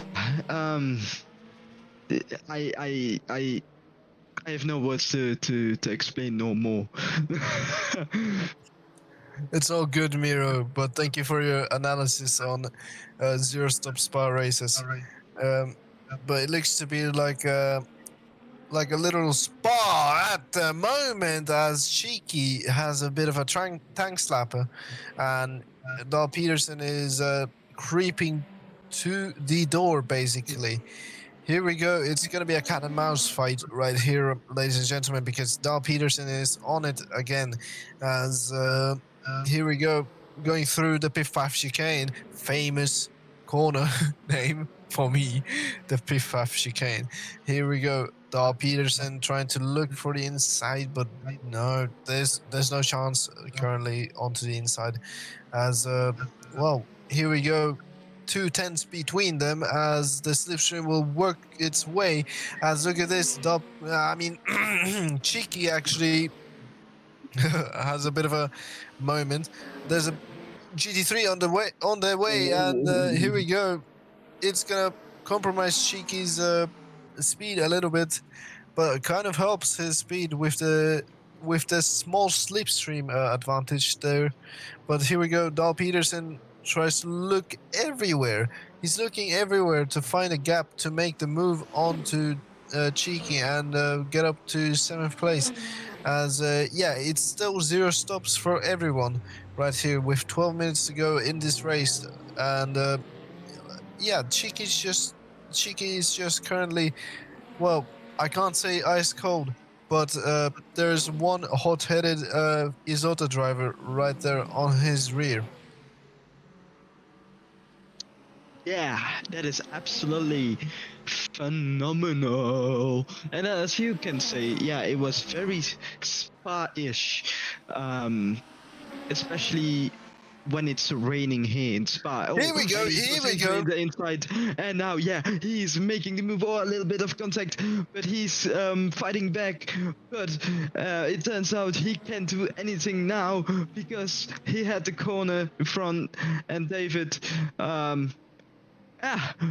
he tried, but honestly, there's nothing he could do. He can try after this corners, which it's not easy to do since it's raining here. Look at that exit, man. It's crazy. But yeah, with the GT3s in front, that is gonna make it more harder, which is not at the moment, luckily, because it's in a straight line. And yeah, of course, you can breathe here a little bit since the gap is a bit bigger here, which is good. A little bit of sliding, which is nice if you want to have some drift points in your pocket. But it was nice. Here we are with Sebastian Waters, who is 9% drifting. of energy left for him right now.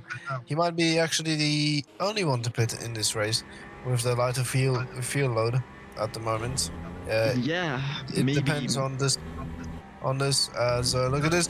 Oh my goodness me! Oh my goodness me! That was a near crash right there.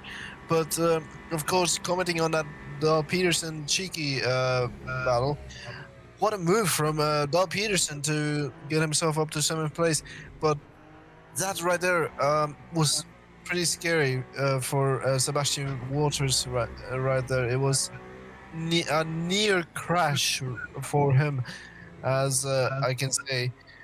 Well, Sebastian Waters, you're still in this race at least, but we have now passed the 10-minute marker like 30 seconds ago, and now it is all eyes on the final parts of the race here in the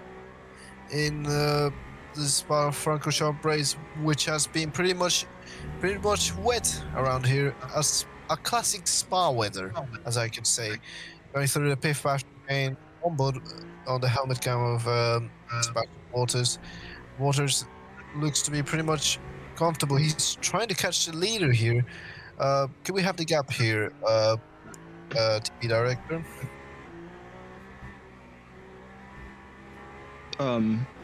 Yeah. It seems to Well, yeah, there we go. 3.5 seconds between Gottschalk and Waters. If Waters keeps his energy still saved and still manages to catch up to Daniel, we might have a battle for the win here, ladies and gentlemen. Oh, which is absolutely amazing and exciting to see. Wow, what a beautiful leg was that. Hey, that is absolutely phenomenal.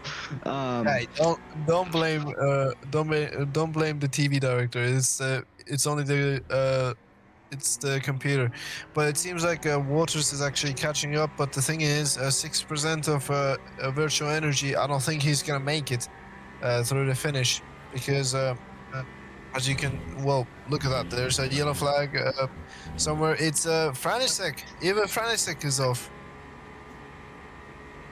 Yeah. Something's happened to the BMW driver.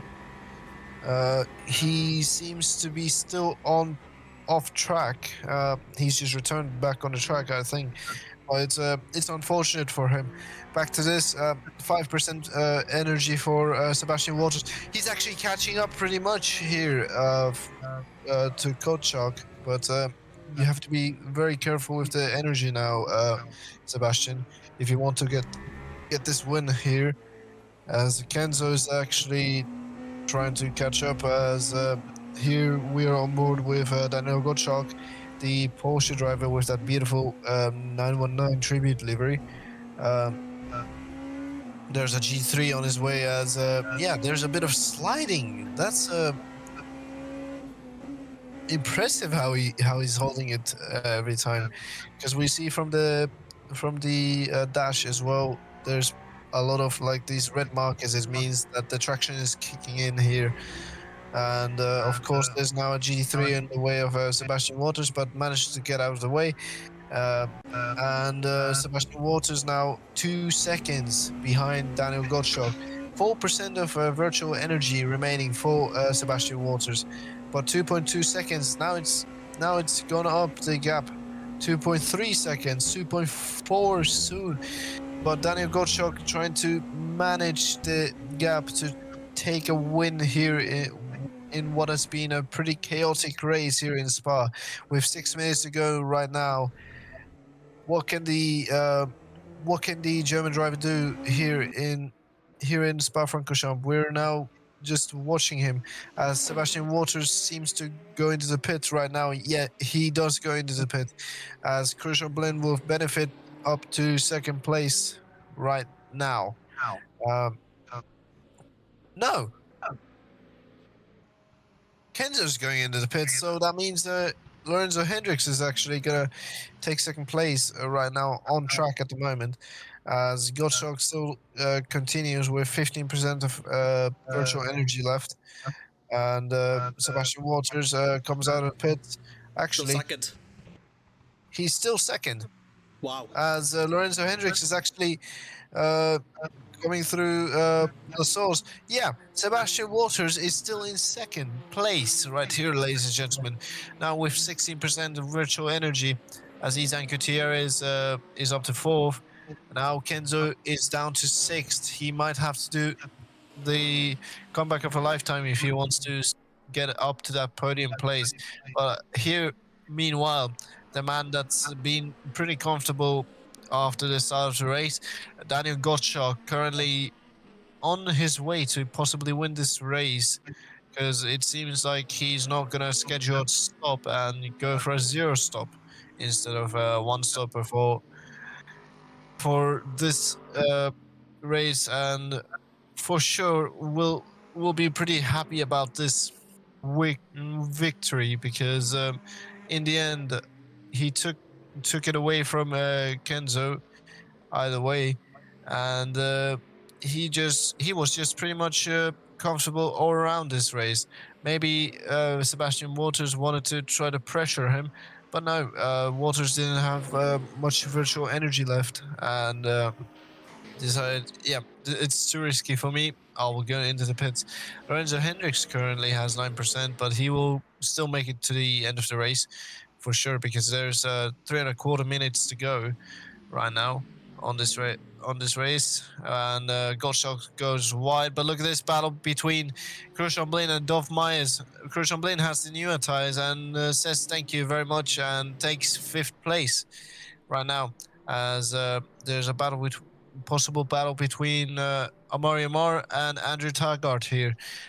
The Irishman is trying to fight with the Belgian hero here, and Amari Amar might as well just make it lovely here in his home track here, as he's gonna try to do a dive down the inside into the Piff Paff chicane. Oh, they both touch, but it looks like they keep it on track, keep the position still, and here we go. It's gonna be pretty tight between these two, going through Stavallone now, and going through the Courbe de Polfer straight right now.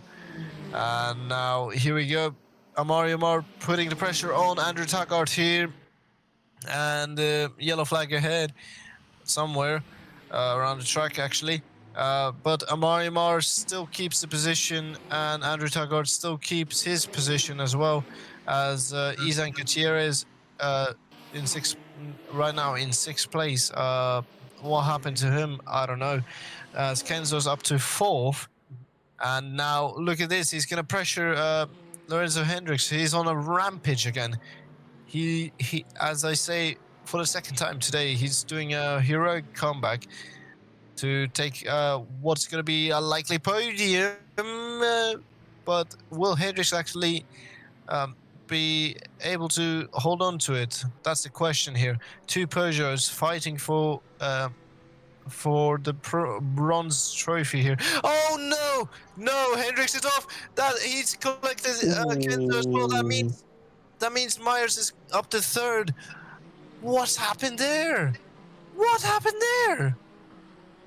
I'm I surprised. think yeah, well, I'm as surprised as you guys are, literally, because Hendricks lost it. I think he hit one of the G3s. Here we go, Kenzo down the inside, furiously taking the position from Hendricks, because he was collected in the midst of that. But with 1 minute to go, I think Gottschalk has the win under his belt at the moment. If he stays on track and doesn't make mistakes, he will be able to take this win, and which will be a sweet victory.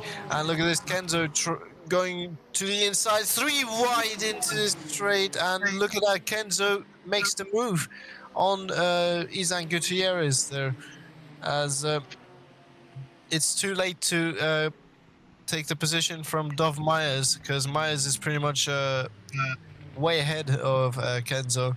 But in the end, half a minute to go here in this race, a final lap possibly. Where is Gottschalk? Good overtake from Hendricks to get himself up into P5 with Gutierrez. Complete heartbreak we've seen just the lap prior, because the 2 championship protagonists, at least at the start of the season, and the first 2 drivers to have gotten a race win in the hypercar category, have collided at full force, and we are absolutely dumbfounded and absolutely shocked by it. What can we say? Spa has definitely delivered amongst that. Daniel Gottschalk, meanwhile, on course for his first hypercar race win this season, has done very well, and everything that he has possibly done, he's done it well. Sebastian Waters manages to make the one-stop work really well to his advantage as Amari Amar enters into the pits, as he does not have enough virtual energy left in through on his tank. Bradley Cater in a similar situation, 24 seconds ahead for Kevin Rivera, and Stuart Brady completes her through to the top 3. Uneventful for the GT3s, as they've kind of spaced off and effectively not been much fighting ever since. But Bradley Cater once again making it very good, and he's going to record for his first race win of the season. So the timer is now ticked down. The 60 minutes of Spa-Francorchamps is well and truly done with, and the man that has effectively led from the start with an intense battle with Kenzo, he's never looked back, but now he's going to record his first ever time in the hypercar win, as he's gonna go through the final few corners now under the glistening rain. No one can stop Daniel. Yeah, he should be fine. He knows it's over. He's going to celebrate. Daniel Goshnak wins here at Spa-Francorchamps. Let's go. Daniel Um, Gottschalk takes his first ever victory here in the hypercar class. Well, Bradley Cater just been dominating all this race, all along, just been at the front from start to finish. And Daniel Gottschalk takes the win on his second race. Actually, no, in his third race, second, third, I don't know. Third, second if Sebastian you include- Waters. It's second if you Sebastian include- Waters. Sebastian Waters makes the one pit stop strategy work in water, so very good for Sebastian Waters indeed. A very phenomenal performance there from himself. Dolph Myers, what can we say for them? Really unlikely, I think, in his eyes that he was ever going to reach the podium, but dramatic circumstances between Kenzo and Lorenzo means that he gets himself into third. Kenzo, disappointed with that, could have really been higher up into the P3s or P2. Lorenzo Hendricks will finish over in sixth, also in a similar situation as well. So it really does show just how much of an effect that has. Kevin Rivera, meanwhile, second and Strip Brady third, and that has been for the podium runners for today. And we'll have a look over through to the results as we just wait for the last few cars to go across the line. Shirley? Yeah. dear. Oh, there's Taggart- Ivan Taggart- Franisek going I think wide, that might but be Taggart.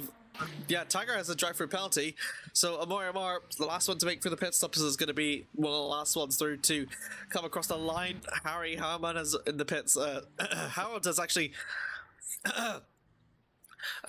Brian Garcia through the line, though.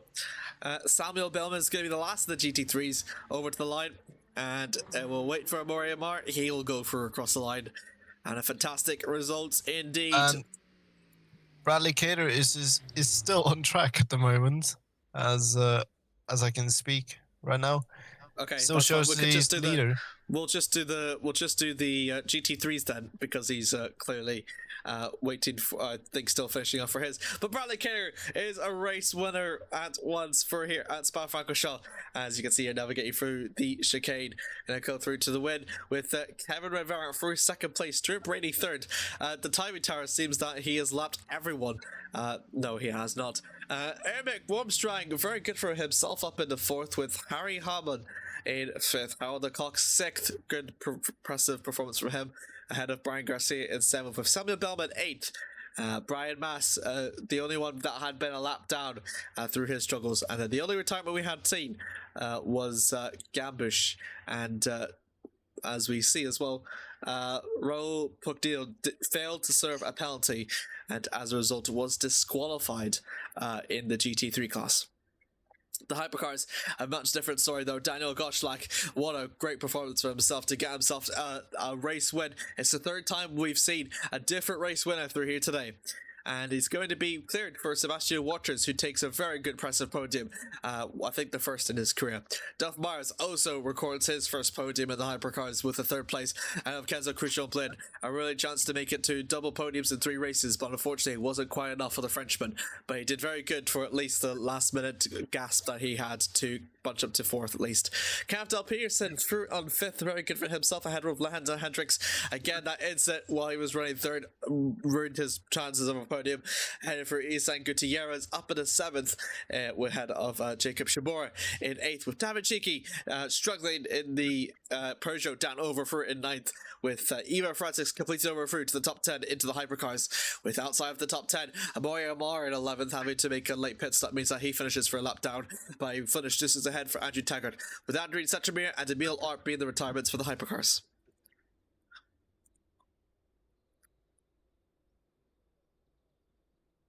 It has been a very eventful race for everybody indeed, and honestly saying it, Daniel Gottschalk deserves this win a lot. Third different winner of this season in the hypercar class, and of course Bradley Gator doing his classic performance. Now he takes the championship lead on the GT3 class as well, as Kenzo takes the championship lead also in the hypercar class, as Dov Myers is now up to 3rd place in the championship. I mean, what an incredible race that was. And again, for third different race winner, we've seen some new championship leaders that have been ever so slightly flirting with it.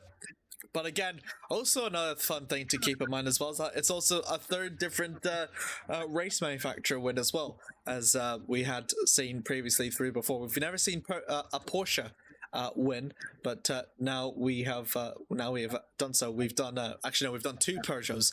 And now we've got a Porsche. So now it seems to be a triple P all around. But absolutely fantastic results actually from Daniel and from Dov to put the Peugeot 963 prototype into P1 and P3 respectively. And that's going to be very interesting. As you said, with the drop rounds included, Kenzo still holds on to the lead. However, 6 points adrift from Lorenzo and 46 ahead through Dov Myers. So that's what's looking at for the hypercar standings provisionally as it is now. And also Bradley Kerr, 65 points as he records for his first race win of the season, ahead for Kevin Rivera and Bartels, 54 and 38 respectively. I got the people around over, so we're going to have time for some interviews. And Amir, if you want to start. Okay, I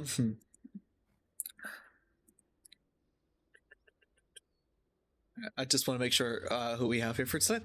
Daniel, I'll start with you. Easy enough.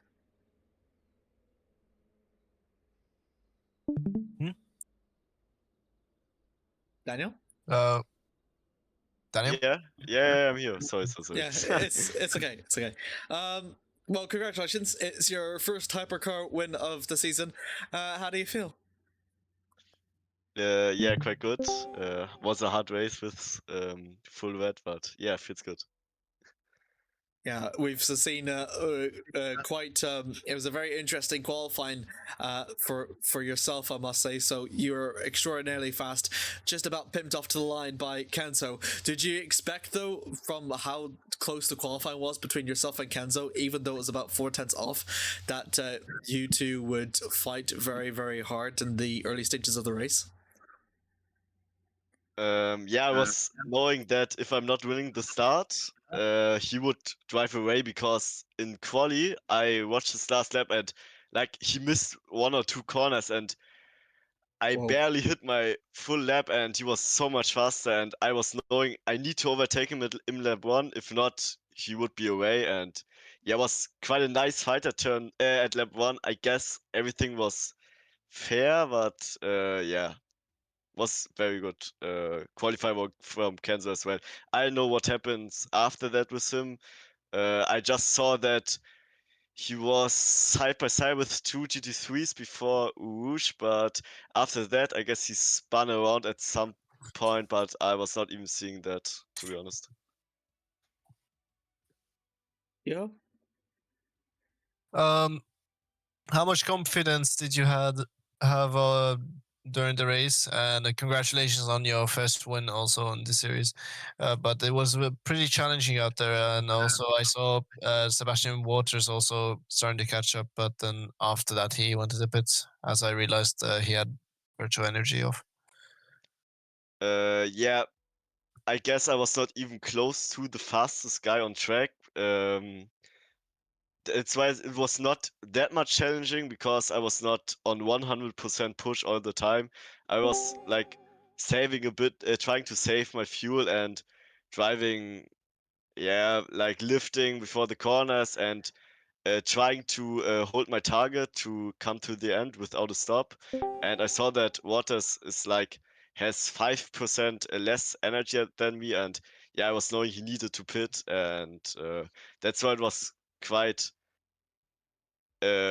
yeah, quite good for me. But before Kenzo spun, it was very challenging out there because I was all the time looking in my mirrors because he was very, very close behind me and he was so much better on the brakes, especially in bus stop. And yeah, it was quite challenging in the first 20 minutes, I would say. And after that, it was a bit better for me.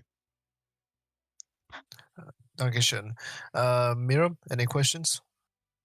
Yeah, was it how did the car feel and was it stressful to drive? Yeah, of course, it was very stressful, especially when the heavy rain hits.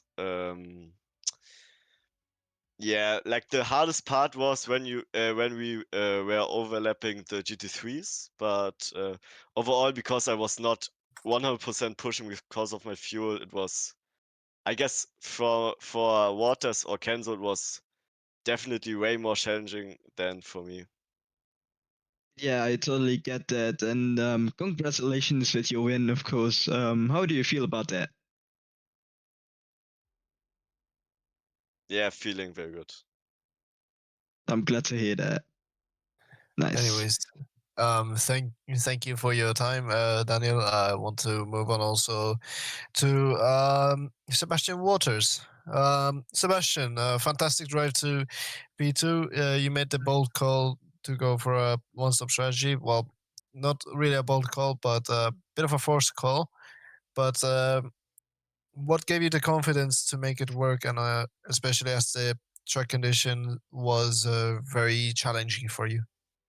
Um, yeah, thank you. The conditions were very, very difficult. Obviously, like Daniel said, I was full out almost the entire race. So it was definitely very challenging. Um, Honestly, I did not have much confidence in the one stop. I thought that I was going to go for the no stop, and then the team made a call saying that I had burnt too much fuel and I wouldn't be able to fuel save anymore. And so honestly, I was a little bit upset, but in the end, it was the right call. And I just I just can't believe it that it worked out so well for me. Yeah, and of course there was one moment. Oh, I'm sorry.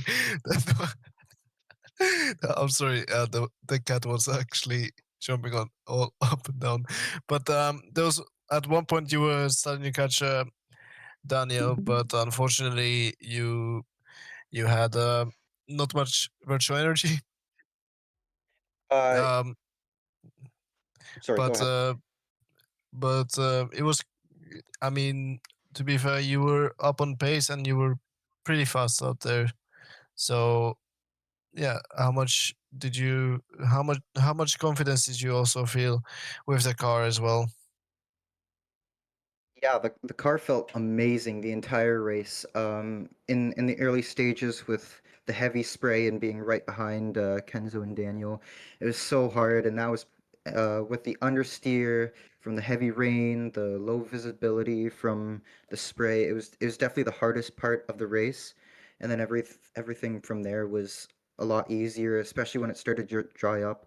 Me and Daniel were fighting for fastest lap every single lap. So that was probably so much fun for me. Probably the most fun. But yeah, the car felt amazing. Um, except for when when it was very heavily raining. The car was very understeery. So, but yeah, when I was catching him, I was praying so hard that he would have to pit or he would make a mistake or he'd run out of VR. So, not that lucky, but lucky enough. Indeed. Congratulations to you, Miro. You do have any questions? Yeah, it was really amazing to watch. Yeah, as a driver and a commentator, it's really special to see you guys drive like that. Especially, of course, Spa in the rain. That's just a normal thing, of course, because that's just Belgium, obviously. Um, yeah, I can tell it was pretty stressing, wasn't it? Uh, yeah, it was pretty stressful, seeing Kenzo starting to catch me at certain points, catching Daniel at certain points, like the gap game, as you could say, was very stressful. But you know what, I'm just very lucky today, to be in the right car, unlike last weekend. So, but lots of confidence going into this race, so the stress was definitely lightened. But yeah, it was definitely a stressful race as much as it was fun. Yeah, I totally get that. Yeah, but did you had fun? That's the most important thing. Yeah, absolutely. I said last weekend that that Interlagos was the most fun that I had with all the battles that I got to do. But today was even more fun with battling the constant rain and having Kenzo and Daniel in my head the entire race. Yeah. I'm so glad that you had fun. Yeah, absolutely. And also, congrats with the podium, though. Thank you so much. It's been a very long time since I've been up here. Yeah, I feel that. I feel that. So yeah, congrats and Yoho, do you have something to say before we go Uh, to another? there's nothing to say. Only I want to say congrats to you and congrats on the podium, and you deserve it. Thank you so much. All right, Miro, I give you the microphone to interview someone. All right. So we go to Brady. How are you and how do you feel after racing for so long? I am absolutely buzzing. I finally got onto the podium, especially after Spa last season. Yeah, I totally understand that. And how did it feel while driving for so long? Stressful. Yeah, I Absolutely totally. stressful. Definitely a Yeah, few moments that, yeah, I thought I'd lost it a little bit, but managed to keep it. yeah. That was something different. Spa plus rain, and then doing everything at the same time. That's just something different, isn't it? Yeah, not a nice combination at all. No. As a Belgian myself, I'm not surprised that it was raining, because that's just something that is so normal here in Belgium. But yeah, I totally understand that it's very stressful. If I was driving, yeah, I would be crushing now actually. But I have a big skill issue in the rain. How do you manage to race like that in the rain? Honestly, I still don't know. Properly, I couldn't tell you. I practiced pretty much all week for this. Yeah, I don't know how I did it. Yeah, you just did it. That's called talent right there, man. Yo, do you have something to say? First of all, Stuart, huge congratulations! Your first podium in quite a while. Thank you. What do you think also made a difference in this weather, and how do you feel going on to the next race as well? I'm feeling confident. I mean, I feel quick around Sebring. Um, I'm looking forward to it. It'll be an interesting Yeah, one. Sebring seems to be your track, and of course, um, do you reckon you could challenge for more in Sebring? Oh, definitely. Definitely. I think me and Kevin will give you a good battle. For sure. Thank you, and I reckon Amir is not still here. No, he isn't. Amir. All right. Well, either way, congratulations, Stuart, Thank you. and I will move on to Kenzo here. Kenzo, tough race today, losing their lead, also, and of course, there was a spin for you, and then you managed to make a heroic comeback, in my opinion. And of course, then on the last laps of the race, while fighting for the podium, you made contact with your championship rival. How do you look back on that incident, and what positives can you take away from the pace you showed earlier in the race? Well, the only thing I can talk about this incident with Daniel in lap 1 is that he pushed me off track. Such as, I was gonna say push me off track, I've gone to gravel, lost a lot of time, and I get in front. But then, yeah, just can't do anything. I can't do anything with that kind of an incident. And yeah, after that, the spin that I had was just on by myself. Just had a massive skill issue at the extent of no name. And I don't know if someone put a contract on my head or something, but every car decided to try to kill me. I pretty much have a collision with every car I fight in a per car. Also, before the spawn, GT3 decided to do an heroic move and just go straight in front of me.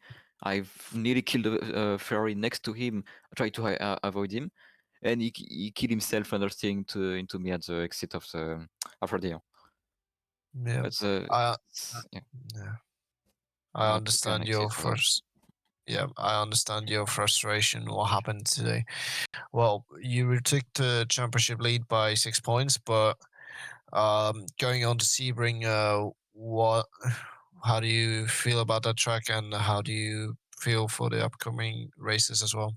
No, I love that track. Sebring is one of the track I'm very fast. I think the last time I raced Sebring, it's just the bad luck. Every time I manage to get a good position. So yeah, just gonna see what's gonna be about that. It's gonna be difficult because the first race in Sebring with the Peugeot, it's kinda tricky. It's kinda tricky at the exit of Sebring. So yeah, it's gonna be fun to see what I can do. Mira, you have any questions? Yeah, obviously you were very, very fast. Yeah, of course that's part of racing, having some unluck moments, but you still did good, and I was impressed how fast you were there out track. How did it feel to be so fast on the track? I feel normal because I'm kinda used to be super fast on the wet. I think right now this season I'm probably the fastest driver on the rain. Even if I whole career, I pretty much win every rainy race I enter in this league. So yeah, just I'm used to like to be fast, but things fastest man on the track happens sometime, not over time, but happens sometime. But when this happens, just have to keep my head down because if I keep saying that I'm the fastest one on the track, I'll just make a big mistake or something like that. Yeah. That's something to work on, and of course, you got this. That's for sure. And Amir, are you still there? Hello? Do you have any questions for Kenzo? Just wanted to give you my thanks. Give thanks. I know it's so close, but unfortunately, just by sheer luck, it just wasn't really going your way. But on the bright side, though, you're still undeterred. It's still, even though it's been almost your worst result, it's not at all derailed your championship hopes. Do you still feel hopeful of your championship favors, especially from the strong start that you've had to the start of the season?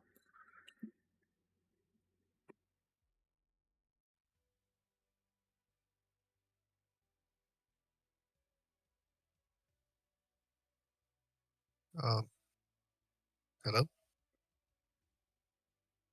Yeah, I'm back. Yeah. It said just decided to freeze or something. Oh no, it's okay. So pretty much is the start of the question, but not the rest. It's fine. It's don't worry about it. It's been a very eventful race. I'm sure. I know if you denied for another podium, I'm sure it sucks, but you still are on course. You still hold to a pretty good chance for at least the championship, especially when you consider your early stages, and you still seem confident towards the rest of the season, given your great performances. So, do you feel like your goals have not at all changed from the race that we've just seen at Spa? Do you still think you're one of the favorites for the championship at least? Yeah, still have the favorites. I mean, you really have to have a very bad race to not. I mean, I think I have to do multiple bad races to not be the favorite in the championship. But yes, this race just prove that if you train, that will be hard to beat me. If it's dry, that will be the same. So now just waiting for next week to see if I can win again. Indeed. Thank you so much for your time, Kenzo. We're all unfortunate about for how the race developed, but extraordinary fight that you had for the lead, and sign of really things of strong things to come for your season. So, massive congratulations though to you, Kenzo. Thank you. All right, and then we've got one final interviewer in Dave Myers. Hello. Oh. You're really quiet. I need to boost you up a bit. Yeah, it's also. All right, can you say Am I hello? good now? Yep. A bit more louder, just a little bit more. Hello? Yep. Okay, I think that's okay. Well, what can we say? A podium, a very unlikely podium, but an extremely well-deserved one. How do you feel achieving your first podium, at least in this season? Yeah, I feel great. I mean, I think I technically got a podium at Bahrain after penalties, but this is definitely my first podium on track, and I definitely wasn't expecting it, especially with 2 laps to go. So definitely a good feeling crossing the line. It's been a bit of a little bit of a struggle for yourself during qualifying. I don't think you're in the top half of the race, so having started that far low, especially when you consider the traffic that sort of comes to play and how in the wet weather races, often at times we see a bit of well, usually whenever you're in the front half or in the lead, I think it's always going to be more beneficial than being in the back. Did you see yourself climbing as many positions as you did whenever you were lining up in the formation lap? Definitely not, especially in the first half of the race. When you're behind that many cars, the spray is very, very bad. So it's very hard to see and to overtake. So I definitely was not expecting to climb that many positions. I think I was only P5 with a few laps to go. So even then, I wasn't expecting anything more than that. I was very happy to be in P5. Didn't expect to climb any positions, but very happy with where I ended up. You're indeed one of the biggest position gainers as well. I think whenever I've seen David Cheeky kind of fall off to start from P3, me, Miro, and Yuho, we've all witnessed you're honestly probably one of the biggest position gainers along with all of your fights. Well, apart from like each of the fights that you did, like whenever you're making your way up for the order, you said that you were reaching through P5 and you said that you didn't stop. So what was your key? Because we did see a lot of people that was, well, a bit messy or had some spun. What was your key to keeping it clean, especially in a track as difficult as Spa-Francorchamps in the wet? It's really just about keeping your focus, putting in the laps. I try not to push too hard on every single lap. I try to push about, I would say, 80 to 90%, especially in the wet. Just hold back just that little bit to prevent you from having any race-ending spins or anything like that. So I think that was the key for me, staying clean, just putting in consistent laps, just really feeling out the conditions every single lap and trying to keep it clean. Yeah. An absolutely deserved podium today. You were pretty much consistent all race long also, and that puts you also P3 in the championship with 46 points and 10 points behind Kenzo. What do you think will happen in Sebring? Like, what's your main goal out there? I'm probably hoping for another top 5. I don't know if I'm really in that championship hunt. Championship would be great, but there are a lot of quick guys in this league, so you never know. But definitely another top 5. I love Sebring. I am American, so a home race for me. So hoping for a good result. Let the Eagles fly. But Yes, indeed. Miro, do you have any questions for Dove?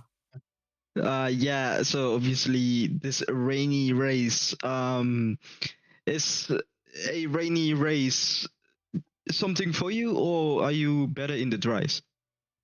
Um, I've always been pretty good in the wet. I always enjoy it. I find it to be a lot of fun. It's definitely a little bit mentally taxing. You know, after the race, you definitely feel exhausted, but it's very rewarding when you get it right. So I've always enjoyed the rain quite a lot. Yeah, yeah, that's nice. That's nice. How do you feel with the podium? I feel great. Definitely unexpected. Like I said, I think I got it 2 laps to go, so definitely happy to be here. Definitely a bit of luck played into that. But you know, a podium nonetheless. That's racing, so I'm just glad to be here. Yeah, luck is part of in racing. So yeah, congrats and yeah, you did good. You did absolutely good. Thank you. I appreciate it. You're welcome. And that rounds up our interviews as well. Yep, it sure does. Well, any closing thoughts for you two before I send us off? Well, first off, a very eventful race. Loved every bit of action of that, and it's been a privilege to be alongside with you too as well. I might have done the most of the talking today, but it's a privilege to actually be here. Of course, today's been such an eventful day.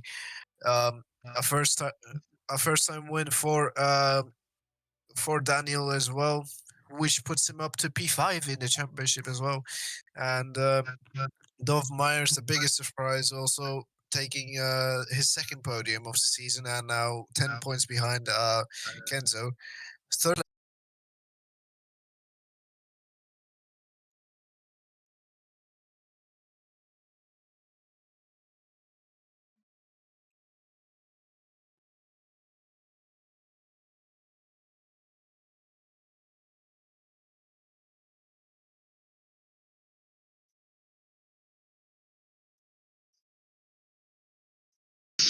It was really fun to commentate, and yeah, just a big thank you to you all. Indeed, absolutely indeed. And that will bring us through to a close today. And wow, what a spectacle that surely was. Bradley Cater for once gets his grand reward. He manages to win a race, and that will make himself the championship leader, surmounted in style. 65 points as he clinches through his first win of the season. For him, it's been long overdue, but for him, it is well and truly finally deserved. And we've got Daniel Glushak as well, who manages to get through his first race win of the season. But more importantly, it's going to close up between Kenzo and Lorenzo, 6 points adrift, and it's all come crashing on ahead as they both make contact to what could be pretty controversial for the way he is. But Dov Myers as well, with the double podium to his name, also means that he is trailing for that fight behind. Thank you very much through to my fellow commentators, for Miro Guibi for his debut. He did absolutely fantastic, and also to Mr. Juho Soppinen for keeping me company through all of these fantastic races up ahead. Thank you very much for all to you, the viewers that have been watching, and to all the drivers that have participated here at Spa-Francorchamps. An notoriously very difficult rainy Spa means that we're going to travel all the way back over to North America, as Sebring is the one that's going to host the next round of the Le Mans Series Championship. Round 4 is where it's going to kick off, and we'll slowly going to enter into the halfway stage of the season with all the positions to play for. It is still anyone's guesses to see who will come out on top. Maybe the chance for a repeat winner or a new race winner still at hand. But until then, well, you've been Miro Guibi, you've been Juho Soppinen, you've been the fans, and goodbye.